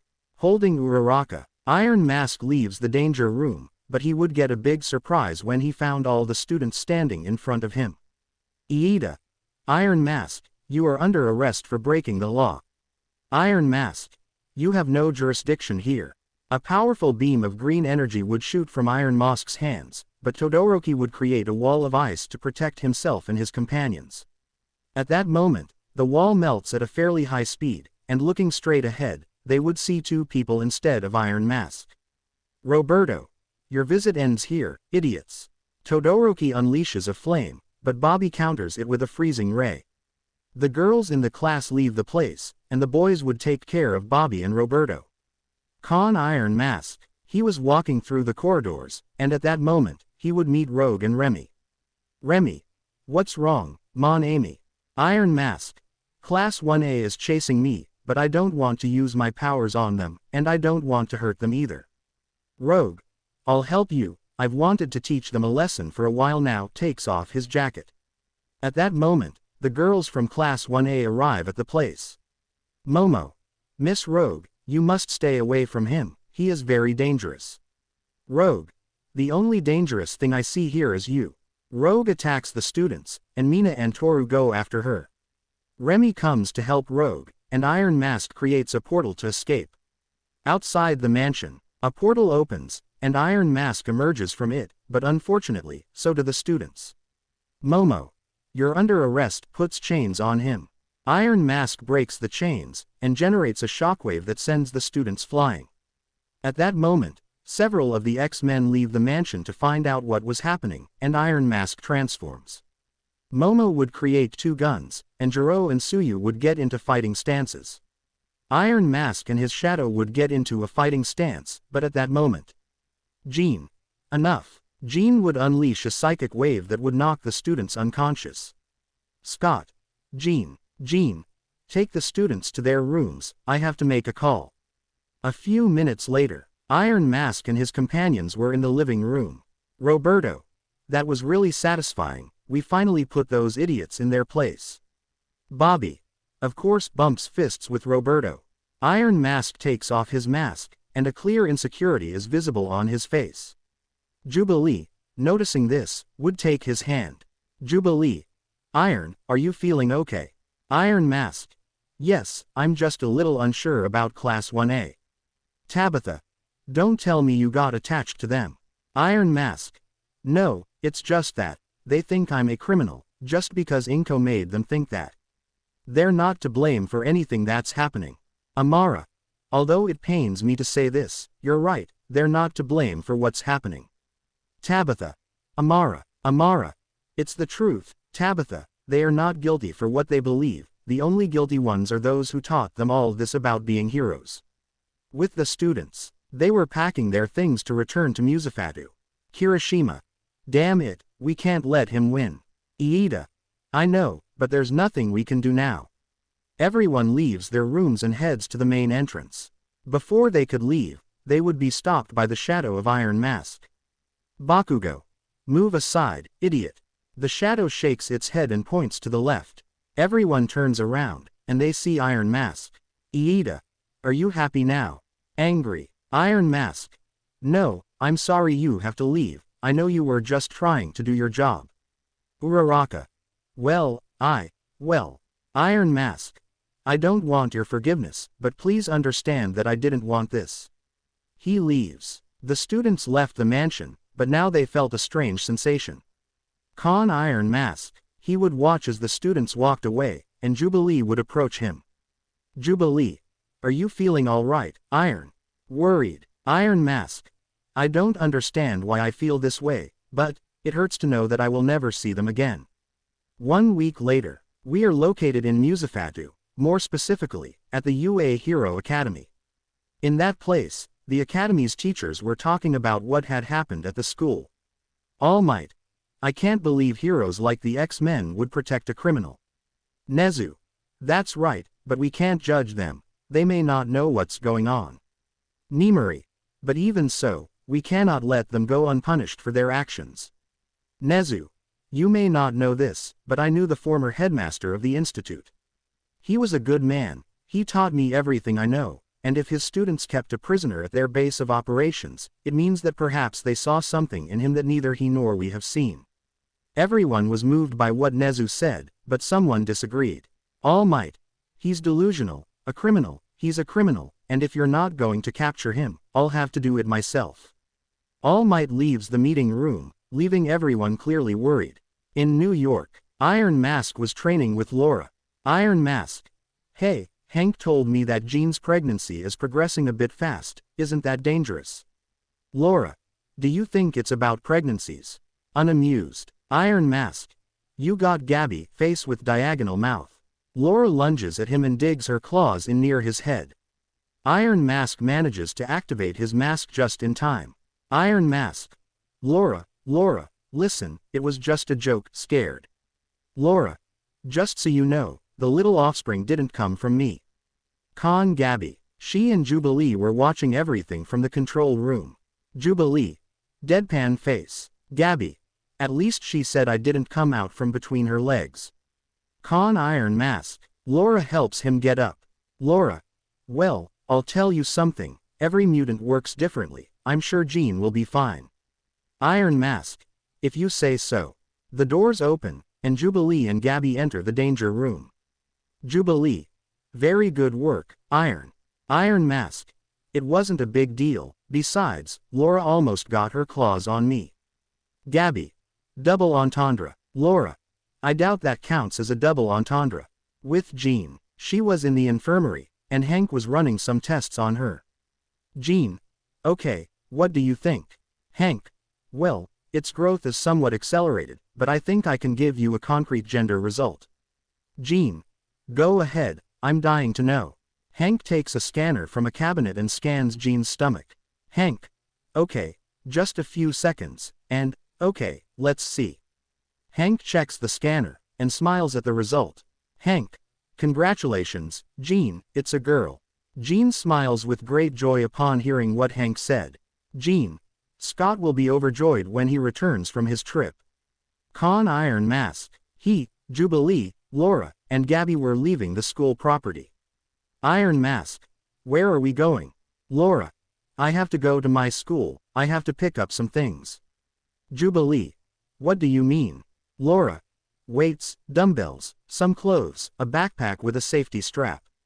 Gabby. You had my backpack. Iron Mask. Don't tell me you use those things with Gabby. Laura. This girl gets lost even in the mansion. Gabby. You're mean, mommy, disappointed. Jubilee. Rolling on the floor laughing.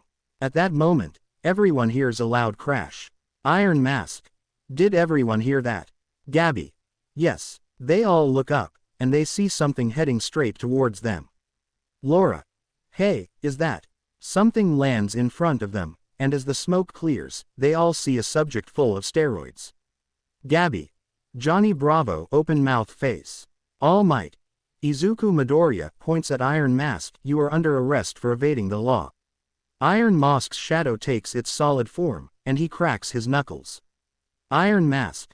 Wait a moment, stops his shadow, I'll take care of him. Jubilee. Are you sure? He looks too dangerous. Iron Mask. Don't worry, go back to the mansion, I'll take care of him. Jubilee wouldn't be willing to leave Iron Mask, but Laura grabs her wrists and pulls her back to the mansion. All Might. You won't escape this time. Iron Mask's shadow returns to its normal state. All Might. You're finished. Iron Mask. I will not let them take away my freedom.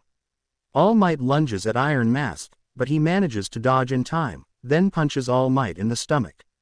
All Might backs away and throws several punches, but none of them hit Iron Mask. Iron Mask's shadow moves along his wearer's arm, and he materializes his arm to punch All Might in the face. All Might. Enough nonsense. All Might grabs Iron Mask's shadow and starts pulling it by both arms. Iron Mask. No. All Might splits Iron Mask's shadow in two, and it falls to the ground. Iron Mask is rapidly approaching his shadow. Iron Mask. No, no, no, no, come on, stay with me, friend, stay with me, crying. All Might approaches him. Iron Mask, in a fit of rage, begins to frantically beat All Might. All Might throws a powerful punch, breaking some of Iron Mask's bones. Iron Mask's eyes ignite in green fire, and he summons his daggers. All Might. This will be your end, criminal. Iron Mask. You will pay for what you did to my friend. Iron Mask lunges at All Might, and cuts him in several vital points. All Might manages to grab Iron Mask by the neck and hits him hard on the head, splitting his mask in half. Iron Mask falls to the ground, seriously injured and unconscious. All Might. You'll finally return to where you belong. With Jubilee, she and the X-Men were heading to Iron Mask's location. Logan. These people really hate him. Laura. I would rather say that they are afraid of him. With the powers he has, I would be afraid of him too if he weren't my friend. Everyone arrives at the location, but they only see a helicopter leaving the area. Aurora flies straight towards the helicopter, but All Might unleashes a shockwave, sending Aurora crashing to the asphalt. Jubilee starts launching several fireworks, but she couldn't bring down the helicopter. The helicopter was now too far away, and Jubilee fell to her knees. Jubilee. No, no, no, with her hands on the asphalt, not again, crying. A few minutes later, everyone was at the mansion, and some were quite sad about what had happened earlier. Hank. He was trying to keep Iron Mask's shadow alive. Hank. Come on, try to keep the momentum going, trying to unite both sides. With Jubilee, she was giving Shogo his bottle. At that moment, Tabitha and Amara entered Jubilee's room. Tabitha. Jubilee, I promise you that. Jubilee doesn't let her finish. Jubilee. If only I hadn't left him alone, he wouldn't be here, he wouldn't be here. Trying not to cry, Tabitha and Amara give her a hug, and Jubilee lets out all her sadness. Iron Mask. He wakes up suddenly, and finds himself in a holding cell in Tartarus. Iron Mask. Perfect sarcasm. Iron Mask stands up and removes the power nullifier that was placed around his neck. What did you do to end up here? Iron Mask takes out his daggers and approaches the glass of his cell. Iron Mask. I'm the one asking the questions here, who are you? The mysterious person approaches the light and reveals their identity. The real All Might. Iron Mask was in a cell in Tartarus, in the company of someone who claimed to be the vendor All Might. Iron Mask. I don't have time for this, old man, that bastard is free, and my family may be in danger.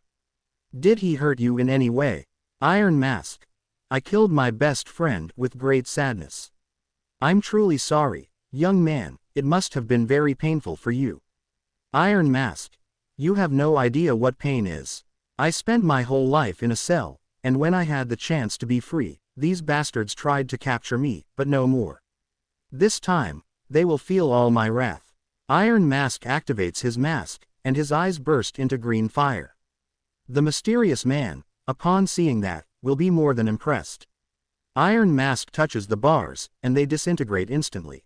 An alarm goes off, and a large number of guards enter the cell block. Layer 1. Stop, return to your cell. Iron Mask. I don't intend to stay long.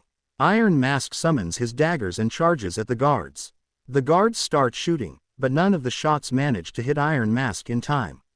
Iron Mask cuts all the weapons in half, and then knocks out the guards. How did you manage to defeat them? Fearful, Iron Mask turns around, and sees the mysterious man.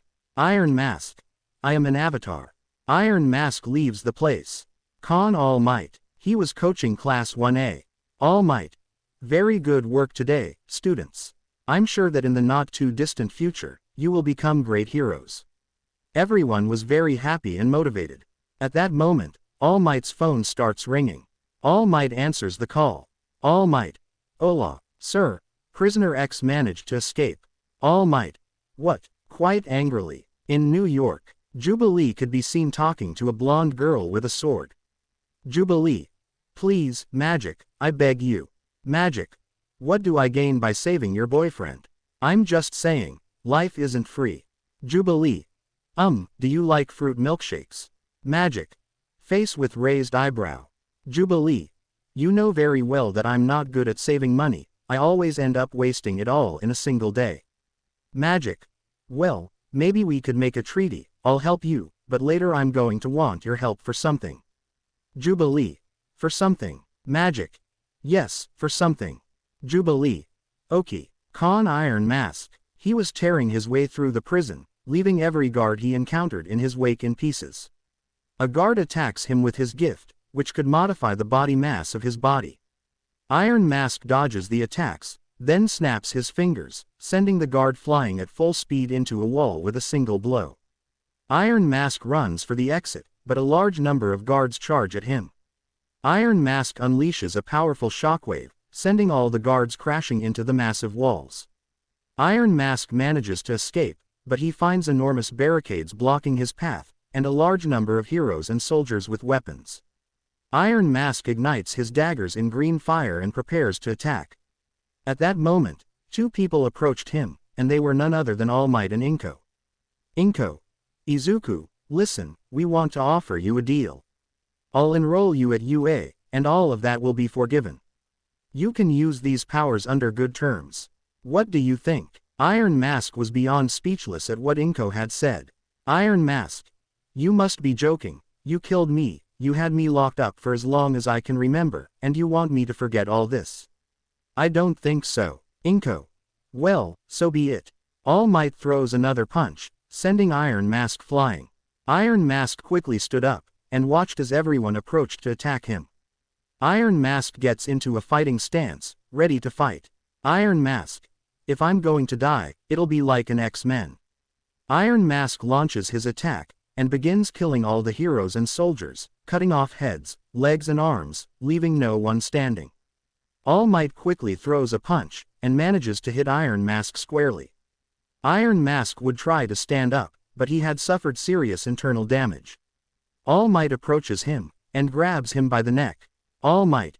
It's over. Any last words? Iron Mask sees the sky begin to cloud over. Iron.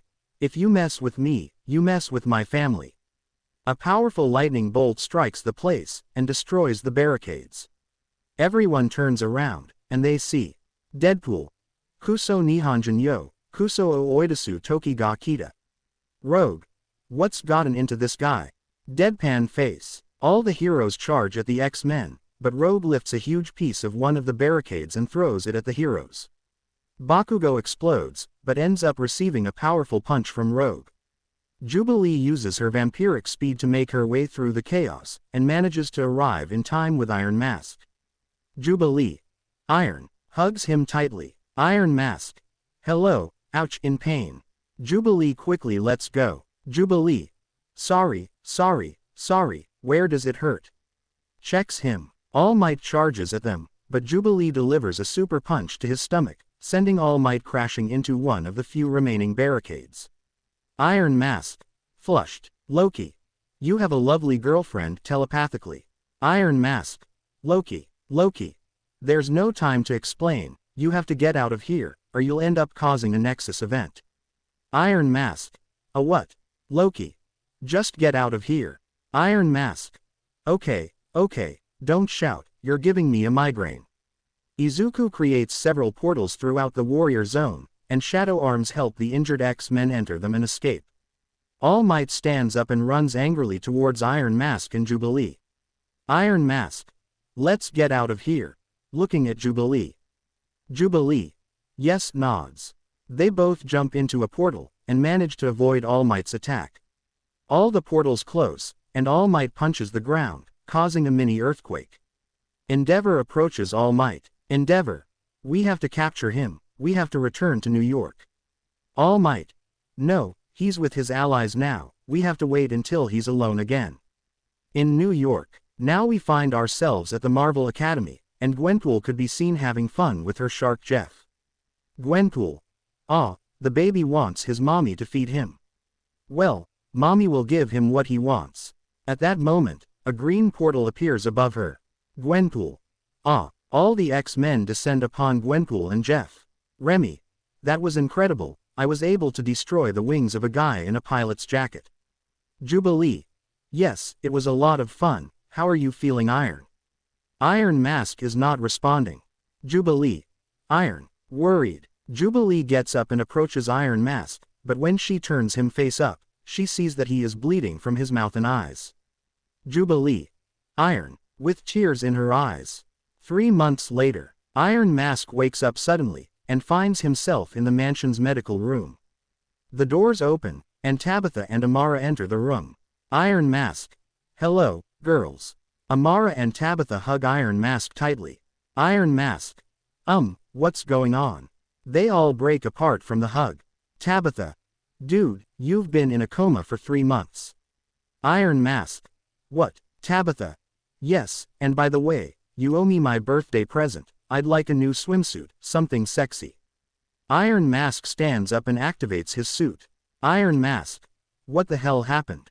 Amara. Everyone came to rescue you, and you created several portals so that everyone could escape, I think you went too far. Iron Mask. I see. Someone else enters the room, and Iron Mask is surprised to see him. Iron Mask. My friend approaches him with a smile. They both happily hug each other. Iron Mask. You really had me worried, old man. I'm sorry I got you involved in all this. The shadow gestures to dismiss it, and they both come together again. Kon Shogo. He was playing with his toys, but at that moment, someone approached him. Shogo turns around, and sees a baby with orange hair. Shogo smiles, and hugs her. Shogo. Dachel. Rachel Abraza a Shogo. At that moment, the doors to the room open, and Jubilee approaches the babies. Jubilee. Hello, little lovebirds, what are you doing? Shogo shows his toys to Jubilee. Jubilee. Can I play with you? Rachel gives Jubilee a teddy bear. Jubilee. How kind of you, Rachel. Jubilee was about to take it, but Rachel hides it behind her. Jubilee. I should have known you would. Face with cold sweat. Kon Iron Mask. He was being scanned by Hank. Hank. Well, it seems your body took longer than expected to heal itself, but you're perfectly fine now. Iron Mask. Excellent. Aurora approaches him and hugs him with great happiness. Aurora. You had me very worried. Iron Mask hugs Aurora. Iron Mask. I'm sorry I worried you. They both break apart from the hug. Gabby. Well, what now? Laura. I'm leaving, I have to go to school. Gabby. How lucky, it must be great to be able to do whatever you want. Laura. What do you mean? Gabby. You're a teenager, you can do whatever you want. Me on the other hand, I can't drive, I can't fight sentries, it sucks. Laura. You don't know what you're talking about. Gabby. No, Hank. This is awkward. Iron Mask. How about you help me train? Looking at Laura and Gabby, I could use your help. Gabby. We could do it. Laura. Not me. Gabby. Are you scared, mommy? Looking at Laura. Laura gets angry at what Gabby said. Laura. Let's do it. Gabby. Yes. A few minutes later, they were all in the danger room. Gabby. And 1, and 2, and 3, and what comes after 3, doing sit-ups. Iron Mask puts on his mask, and his eyes light up with green fire. Iron Mask's hands begin to generate green energy, and a kind of green energy dome covers the entire danger room. Gabby. Wow, how do you do that? Iron Mask. I believe that not using my powers for a long time caused an energy buildup. Energy discs appeared in Iron Mask's hands, and they seemed to have clock hands in the center. Iron Mask. This looks interesting. Gabby and Laura approach Iron Mask, and the hands of the discs stick to them. Laura. What the hell are you doing? Iron Mask. I don't know, I didn't mean to do it. The hands of the clock begin to turn, and Laura and Gabby are enveloped in green energy. Iron Mask. Demons. Iron Mask tries to deactivate his powers, and in doing so, the energy dome deactivates. Laura and Gabby are freed, but Iron Mask is speechless when he sees them. Gabby. That was weird. Laura. I shouldn't have listened to you. Iron Mask. Damn it. With Jubilee. She was carrying the babies as she headed to the medical room. Jubilee. They're so cute, I'm sure they'll be best friends in the future. Jubilee enters Iron Mask's room, but sees that he is no longer there. Jubilee. What, where's Iron? Iron Mask. Iron Mask. And that's what happened talking to the X-Men. Jean. It's incredible, now you can modify the time of things and living beings. Hank. It's fascinating examining Gabby and Laura. Gabby. I feel amazing, and super sexy looking at herself in a mirror, just look at this butt. Rogue. Yes, it's better to contemplate yourself in private. Laura. This is stupid, turns to look at Iron Mask, you'd better return us to normal. Iron Mask. Sure, when I know how, and when I have enough accumulated power. Laura lunges at Iron Mask, but his claws are now smaller. Gabby. Ha ha ha, they look like razor blades. Laura. At least I have two. Gabby. Do you want to fight, girl? Laura. Whenever you want. Gabby extends her claws, but they are made of neon, and a helmet covers her head. Gabby. That's so cool. Iron Mask. Okay, that's awesome. Laura lunges at Gabby, and both end up destroying the door and leaving the laboratory. Iron Mask and Jean begin to follow them. With Jubilee, she was still looking for Iron Mask, but ended up running into the two Wolverines. Jubilee. But what? At that moment, Jubilee and Iron Mask end up colliding with each other. Jubilee. Iron. Face holding back tears. Iron Mask. Oh, hola, Jubilee. Jubilee puts the babies on the ground and hugs Iron Mask tightly. Jubilee. You scared me a lot. Iron Mask. Well, we both know I'm not easy to kill. They both break apart from the hug, and Iron Mask notices the baby who was with Shogo. Iron Mask. Who is this little girl? Jubilee. Oh, yes, well, Iron, I'd like you to meet Rachel Summers, Jean and Scott's daughter. Iron Mask. What, he's already been born. But it's still too soon, it's only been a few months. Jubilee. Well, you could say this girl is very impatient. Rachel sticks her tongue out at Jubilee. Jubilee. And somewhat rude. Laura punches Gabby in the groin. Gabby. Ah, you got me with your claws. Jubilee. What happened to Gabby and Laura? They look different. Iron Mask. It's possible I swapped their ages. Jubilee. Can you do that? Iron Mask. It seems so. That same night, Iron Mask and the babies were watching television, but at that moment, Laura entered the living room. Laura sits down on one of the sofas, but her legs were a few centimeters from the floor. Iron Mask. How are you feeling? Looking at Laura. Laura. How do you think I feel? They didn't even let me into school. Fury said I had to get back to normal first, and you'd better fix me. Iron Mask. Don't worry, I'll sort it out. Laura. You better angry. Iron Mask. Gabby. She was trying to drive Laura's motorcycle. Rogue. Okay, it's easy, it's like with your bicycle, only this comes with a motor, are you ready? Gabby. I was born smart, well, sort of. Gabby starts the engine and begins to drive. Gabby starts to accelerate, dodging all the obstacles in her path. Rogue. She's doing really well watching Gabby drive. Wait, did I teach her how to brake? A loud bang is heard. Rogue runs towards where the noise originated, and would see Gabby with the motorcycle handlebars piercing her chest. Gabby. Not again. She takes the handlebar off her chest. Rogue. Maybe another day, and with a motorcycle that isn't destroyed, looking at the remains of the vehicle. Iron Mask. He was in the danger room, and in front of him was a halved apple. Iron Mask activates the green energy dome, and then the discs appear in his hands.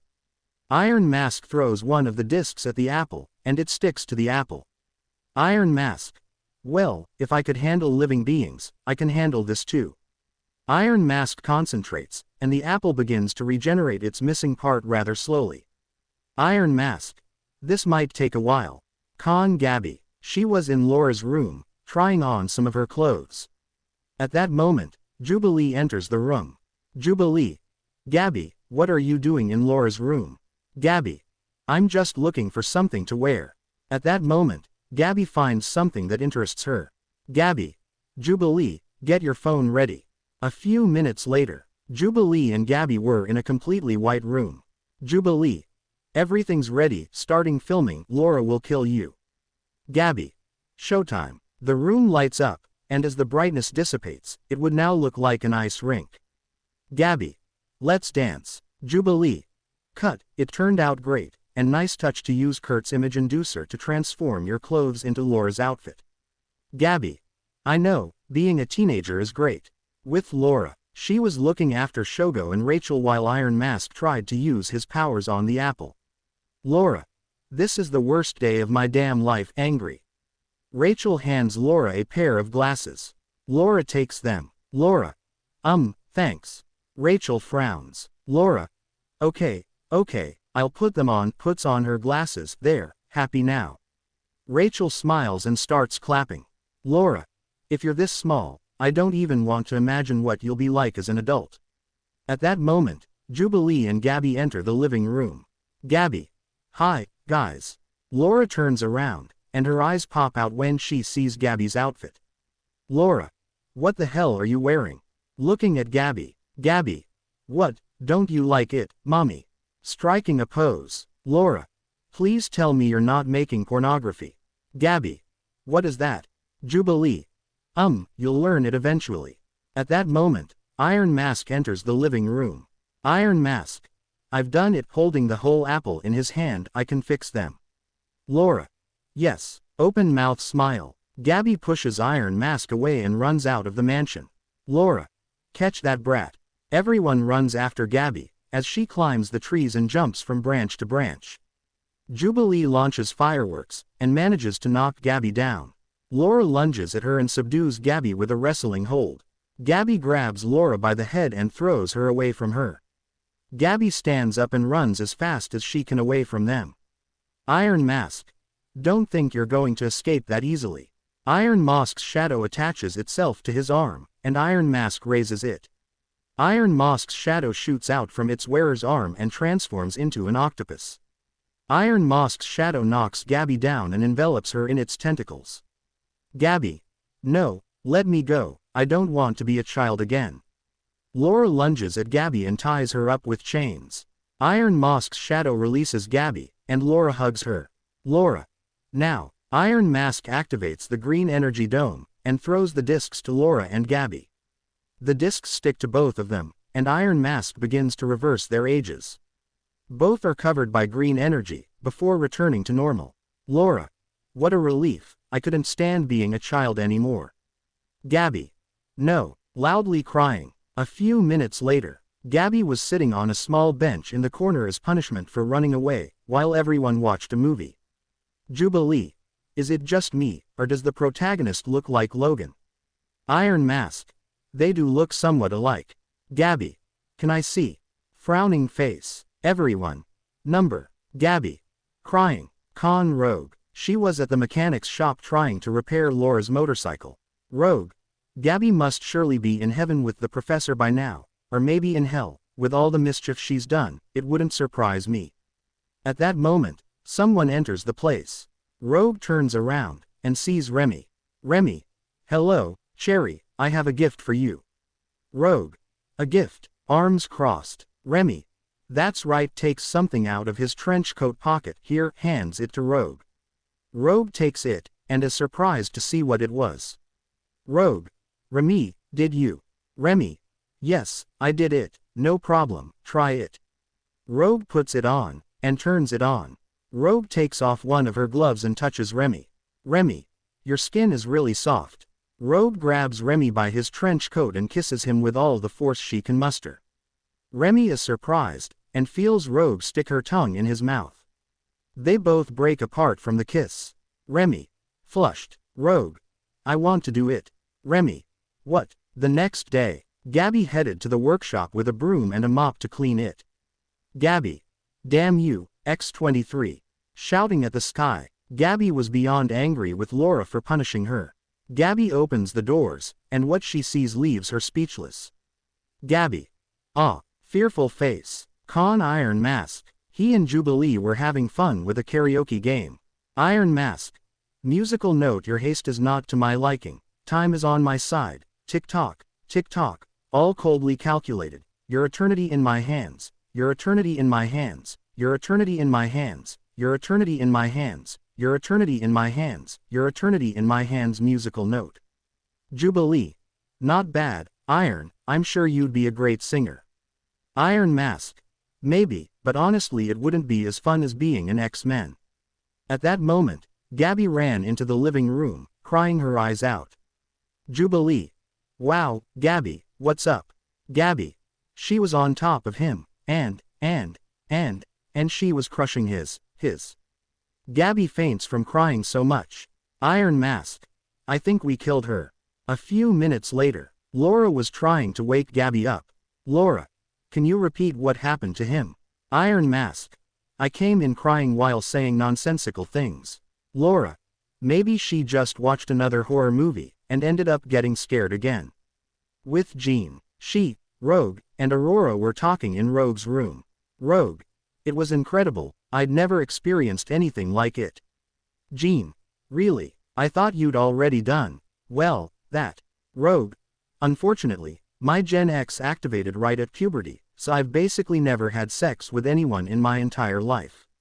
Jean. Are you a virgin? Rogue. I was a virgin, but Remy took it from me. Smirk. Aurora.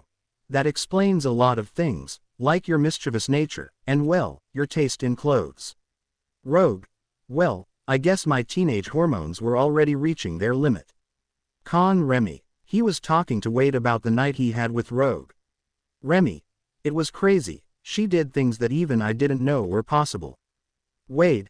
Ha ha ha, I can imagine, she held the rifle for you, and started shooting. I bet they left the floor and walls all sticky. Remy. Please stop talking. Wade.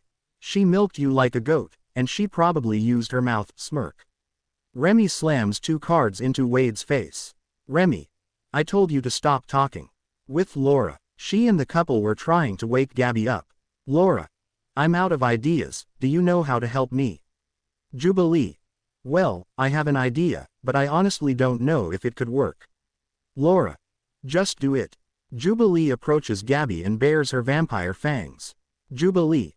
If I'm right, when I brush my fangs against Gabby's neck, she's going to wake up with a start. Jubilee brings her fangs close to Gabby's neck, and slowly rubs them against the girl's neck. As if they were needles, Jubilee's fangs pierce Gabby's neck a little. Gabby slowly opens her eyes, and upon seeing Jubilee, she punches her in the face. Iron Mask catches Jubilee, and Laura holds the girl by the head. Laura. Okay, Gabby, explain to me what happened. Gabby. Rogue was doing weird things to Remy's crotch. Everyone was stunned by what Gabby said. Iron Mask. Is it just me, or did Gabby just say she saw Rogue and Remy in the act? Jubilee. Ooh, God. Laura places Gabby on the sofa and sits next to her. Laura.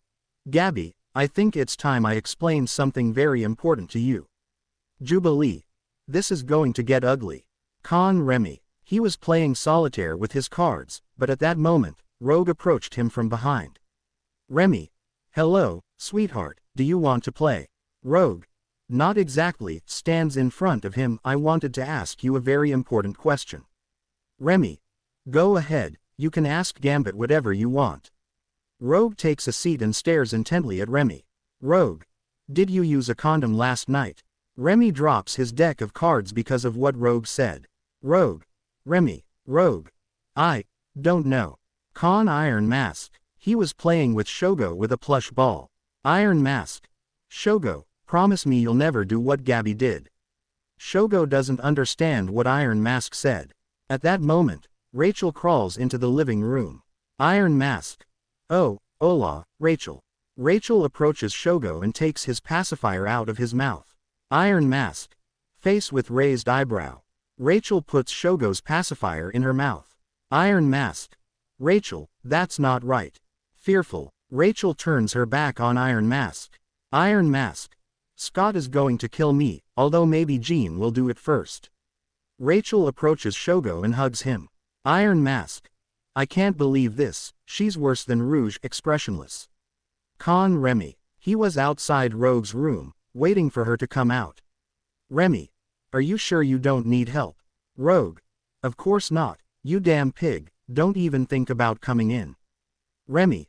I'm just playing around, even I have limits, although I almost never pay attention to them. Rogue. Well, you should start listening to them, because if I really am pregnant, you'll have to take things more seriously. No betting, no nonsense. You'll have to start learning how to be a responsible father, and above all, we're going to have to tell everyone. Remy didn't know what to say about everything Rogue said. Rogue. Remy, continue. Remy. Yes, here I am, you just left me speechless, that's all. Rogue. Well, I just hope you don't do another one of your crazy things and try to escape your responsibilities. Remy. Don't worry, Cherry, everything will be fine. Besides, how hard is it to have a baby? Shogo and Rachel don't seem to make that much of a fuss. Rogue comes out of the bathroom and shows a pregnancy test in her hands. Rogue. List. Remy. Of course, winking face. The next morning, Remy and Rogue were waiting for the test to show the result. Remy. That thing is taking longer than I expected. Rogue. Do you remember what I told you? Remy. Yes, I know, I'll be more responsible and no gambling. Rogue. I hope so. Rouge looks at the pregnancy test, and it turns out to be Rogue. Negative, disappointed. Remy. What a relief. Rouge. Excuse me, what do you mean, what a relief? A little annoyed by her boyfriend's comment. Remy. Well, it's just that. Rogue slowly approached Remy, while the card mutant slowly moved away from her. Con Iron Mask. He was trying to take Shogo's pacifier out of Rachel's mouth. Iron Mask. Has anyone told you that you're very annoying? Staring intently at Rachel, with clear disappointment. Rachel uses her powers and throws a teddy bear at Iron Mask's face. Iron grabs Rachel by her jumpsuit and stares at her. Iron Mask. You'd better not make me angry, you little ball of hate. Rachel spits the pacifier in Iron Mask's face. Iron Mask. I swear I'm going to kill you when you grow up. At that moment, Remy and Rogue enter the living room. Rogue. Remy, look at me when I'm talking to you. Stands in front of him. Remy looks away. Rogue.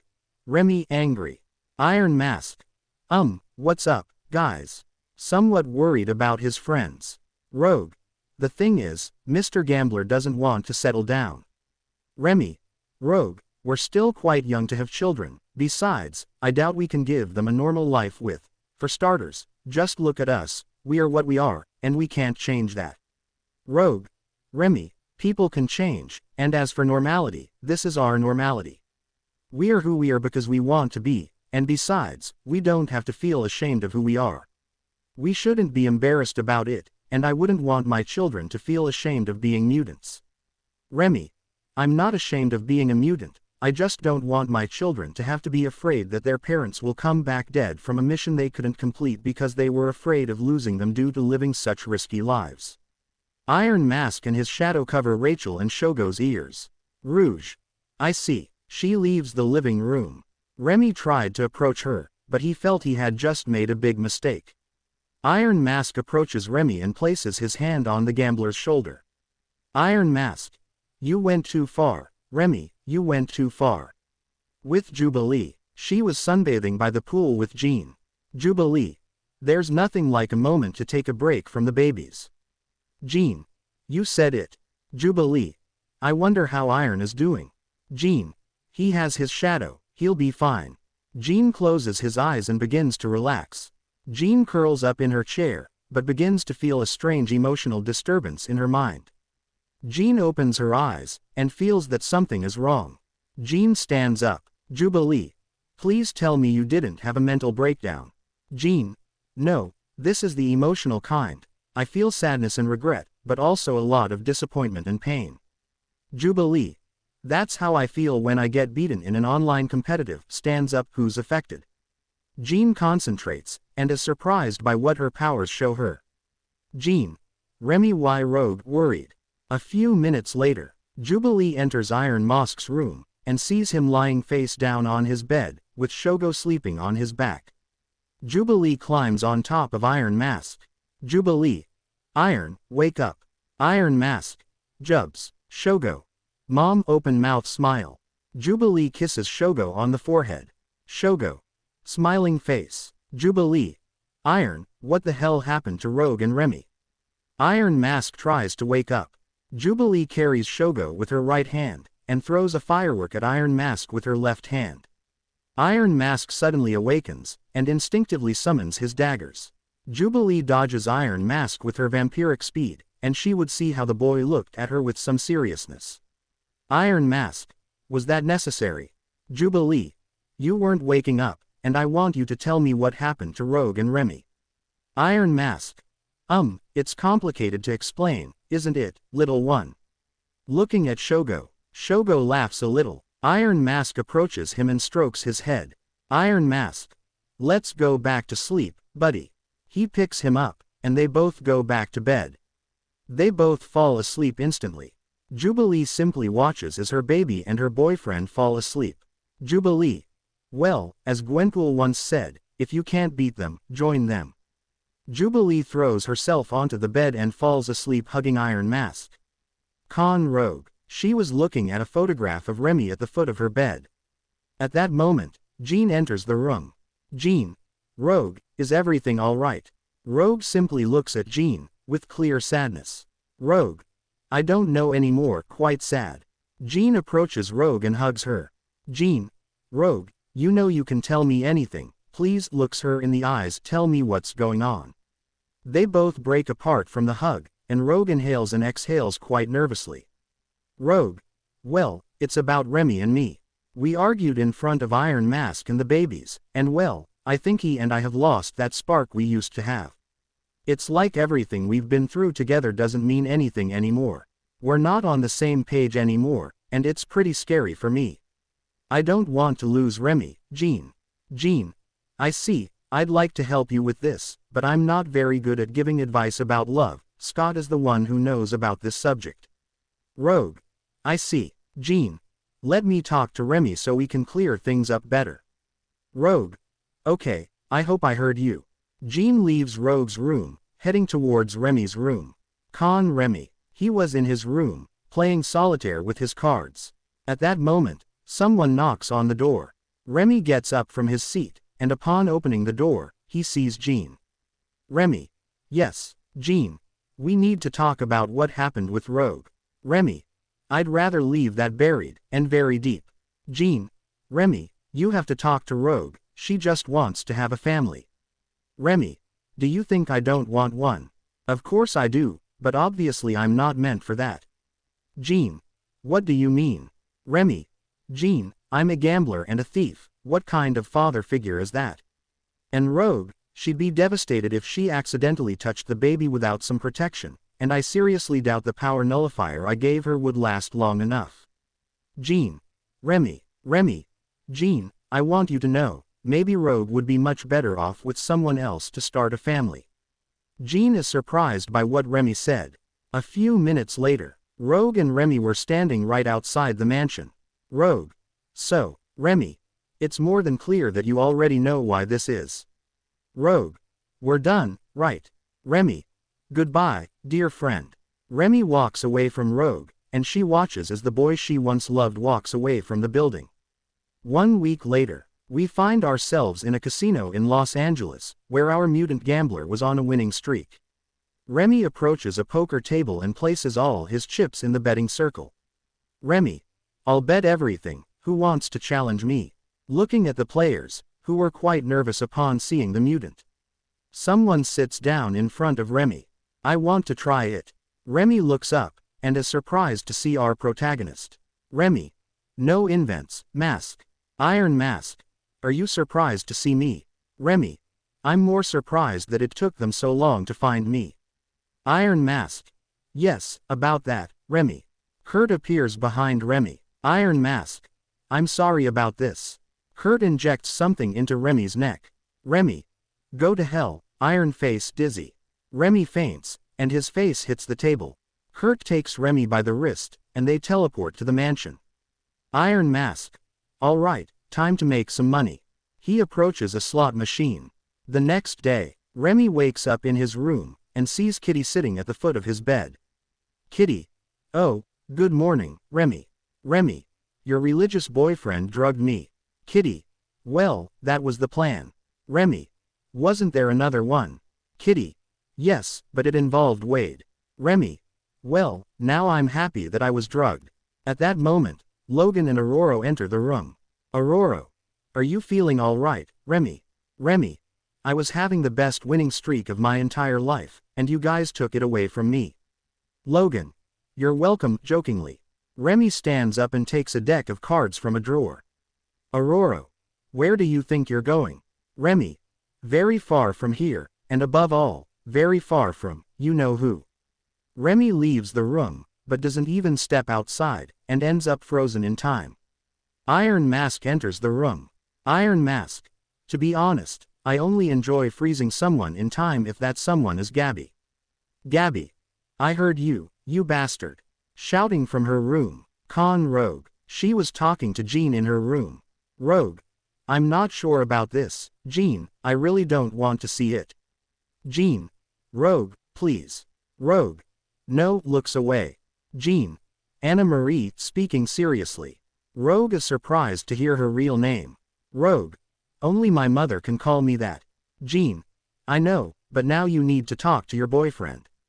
Jean grabs Rogue by the collar of her suit jacket and pulls her out of his room. Both girls arrive at the dining room, and Rogue sits down in a chair. Rogue. Are you planning to make me a romantic dinner? Jean. Something like that.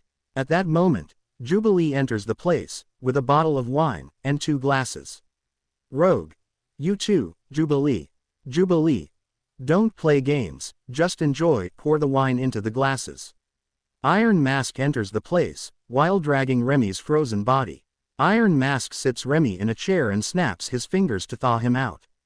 Remy regains consciousness and sees Rogue in front of him. Remy shifts his gaze to Iron Mask. Remy.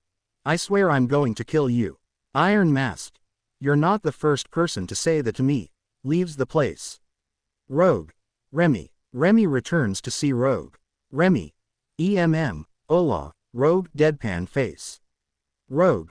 Where have you been all this time? Remy. In Los Angeles, having fun. Rogue. Having fun in what sense? Remy. Well, I was in a casino, and... Rogue.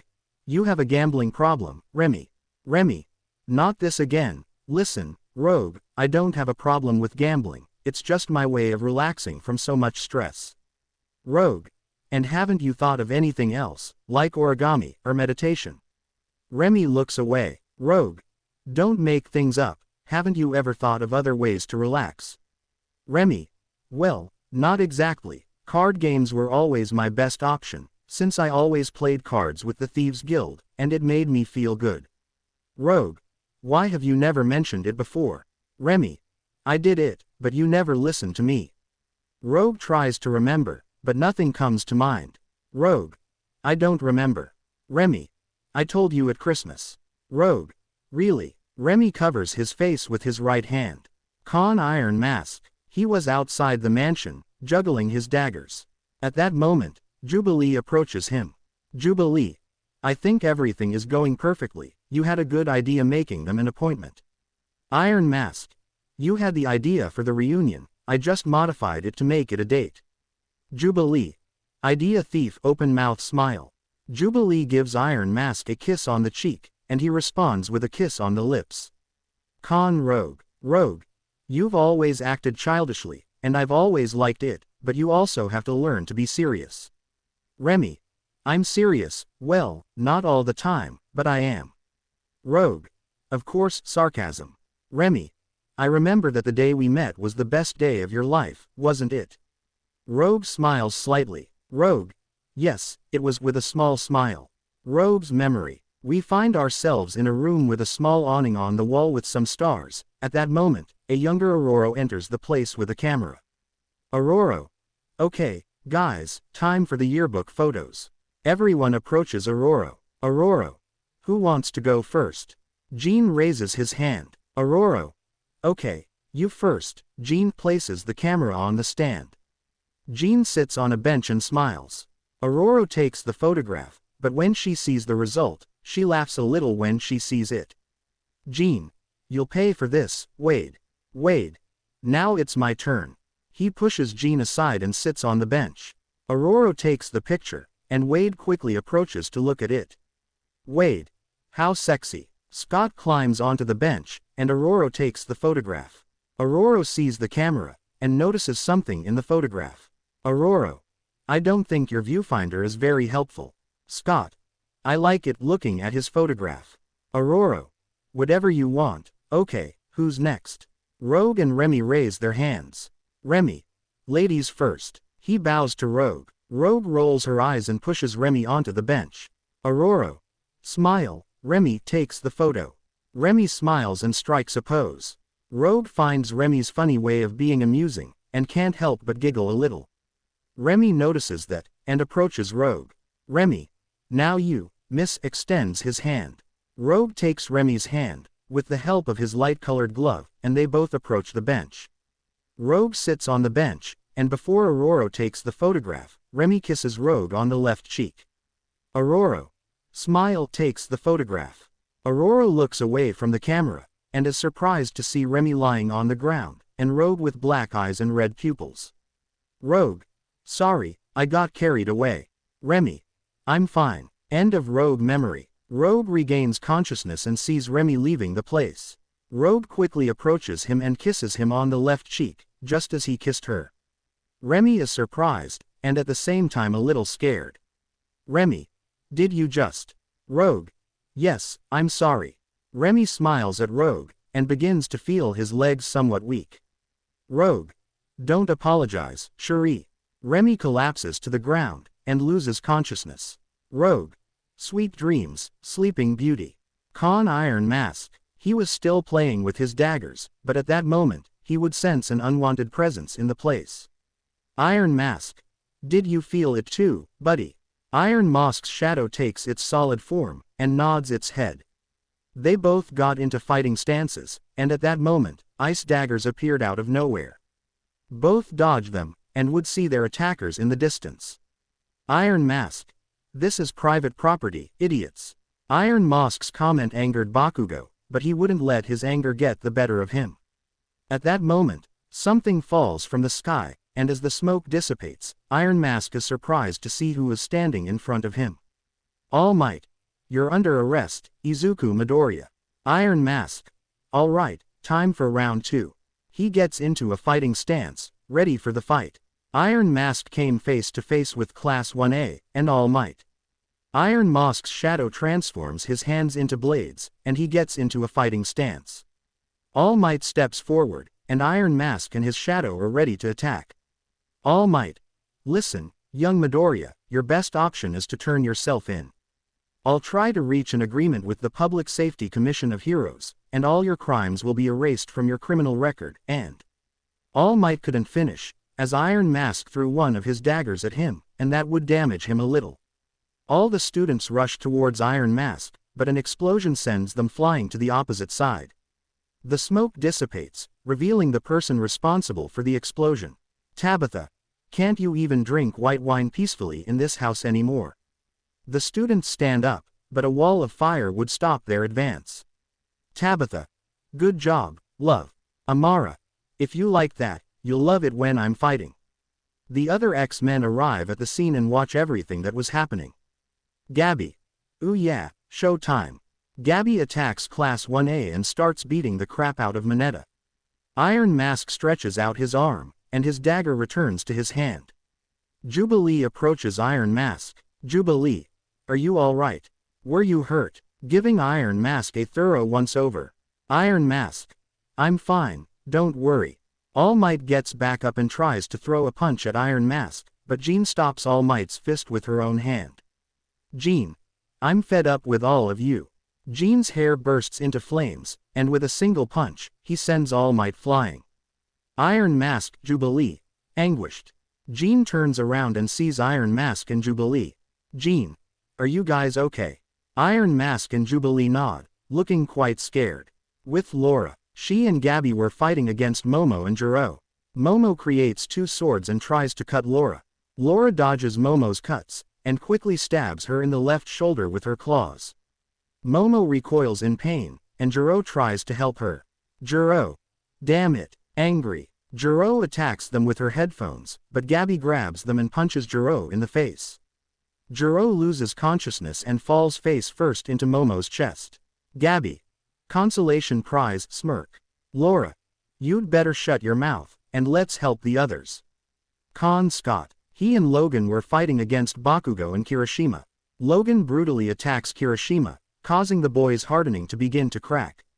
Logan unsheathes his claws and lunges at Kirishima. Meanwhile, Bakugo was trying to dodge Scott's eye beams. Scott fires towards the ground, and is launched upwards, then shoots Bakugo from the sky.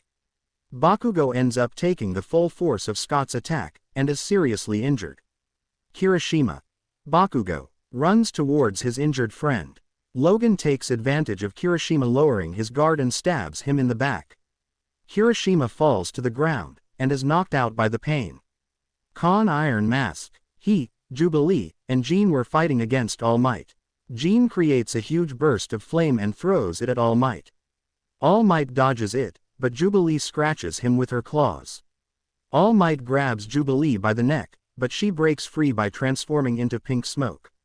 Iron Mask launches a burst of green energy at All Might, and this energy would cause him some severe damage. All Might tries to hit Iron Mask, but Iron Mask dodges the blow, then stabs All Might in the chest with his daggers. Iron Mask pierces one of All Might's lungs, then plunges his dagger deeper.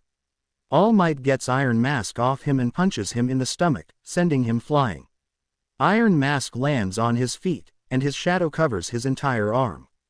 Iron Mask's shadow transforms into a sword, and Iron Mask sets it ablaze with green fire. Iron Mask. Ready for action, old friend. Iron Mask lunges at All Might again, and quickly cuts off part of his face. All Might steps back and covers his facial wound. Iron Mask. Right now, I'm more than certain that the guy in the cell is the real All Might, and you're just a cheap copy on steroids. All Might becomes enraged and quickly attacks Iron Mask. Iron Mask dodges All Might's attacks and begins slicing him with his sword. All Might. I'm the only one who deserves to be All Might. Pouting. Iron Mask. And with that, my suspicions are cleared up. Iron Mask throws his sword towards All Might, and it sticks into the blonde man's shoulder. Iron Mask's hands light up a bright green, and he shoots a beam of energy into the sky. The sky begins to change to a green color, and the entire planet would be covered by Iron Mask's energy dome. Jubilee. Iron, what are you doing? Iron Mask. Something I should have done a long time ago. Iron Mask generates two discs in his hands, and throws one at All Might. The disc sticks to All Might's chest, and hands appear on it. Jean. Do you want to do? Iron Mask. Exactly, Jean. Iron Mask throws the other disc into the sky, and it shoots off to another location. In Musafatu, the thin subject was being beaten by some prisoners, but at that moment, the sky would change to a greenish color. The thin man would see everything around him begin to blur, and he would feel as if something were sticking to his chest. The man falls to the ground unconscious. At Jean Grey High School. Jubilee. What the hell are you doing, Iron? Iron Mask. You'll see, Jubs. All Might begins to be covered in green energy, and his body begins to transform. All Might's body becomes smaller, and his hero costume transforms into a tuxedo. The energy dome disappears, and the sky returns to its normal state. The light disappears from All Might's body, and the result of his transformation is shown. All Might. No, no, no, what have you done to me? Iron Mask. I returned his power to the original, and judging by your appearance, it seems you have no power at all. All Might lunges at Iron Mask, but he dodges the blonde, then hits him on the head. All Might falls to the ground, and Iron Mask steps on his head with his metal boot. Iron Mask. If it were up to me, I'd let you go, but for everything you've done, I'll give you torture multiplied by 1,000. Iron Mask grabs All Might by the shirt and starts burning him with green fire. Iron Mask releases All Might, and he begins to writhe in pain from being burned. Everyone watched as All Might writhed in pain, and some looked away to avoid seeing the great torture. Gabby. Wow, that's torture. Looking clearly shocked. A few hours later, the SHIELD agents had arrived at the scene, and arrested Class 1A, and the fake All Might, whose skin was now completely burned. Iron Mask approaches the vehicle in which the fake All Might was located. Iron Mask. Hey, looking at the fake All Might, when you get to the 7th level of Balsa Prison, tell Kilpuddle that Iron Mask sends his regards. The fake All Might lowers his head and simply remains silent. Coulson closes the car door and takes the fake All Might away from the scene. Jubilee and Iron Mask watched as the vehicles drove away, then looked at each other. Jubilee. I suppose the problems with Musafatu are over now. Iron Mask. Yes, it seems so. They both kiss happily, while being watched by everyone. Wade. A few hours later, Iron Mask was carrying Shogo on the mansion's lookout point. Iron Mask. Well, little one, it seems our story has come to an end. Shogo la sonríe Iron Mask. Iron Mask was about to leave the place with Shogo in his arms, but at that moment, a green glow appeared in the place. The green glow begins to disappear, and Loki materializes from it. Loki. Hello, my friend. Shogo. Hushed face. Iron Mask. Hello, Loki, you look quite good, any special occasion? Loki. I celebrate your victory, dear friend, you managed to defeat a powerful enemy, and you returned freedom to an innocent person. Loki snaps his fingers, and an illusion of the thin subject appears, along with a rather beautiful woman. Loki. You returned to him what was taken from him, his legacy, the love of his life, and his happiness. To be honest, you are a wonderful person, and you are also the best avatar I could have ever wished for. Iron Mask. Thank you, Loki. They both approach each other and shake hands, generating a great wave of green energy that travels around the entire planet. The end. I hope you guys enjoyed this video and make sure to like and please hype this video. Now we will see you in the next video.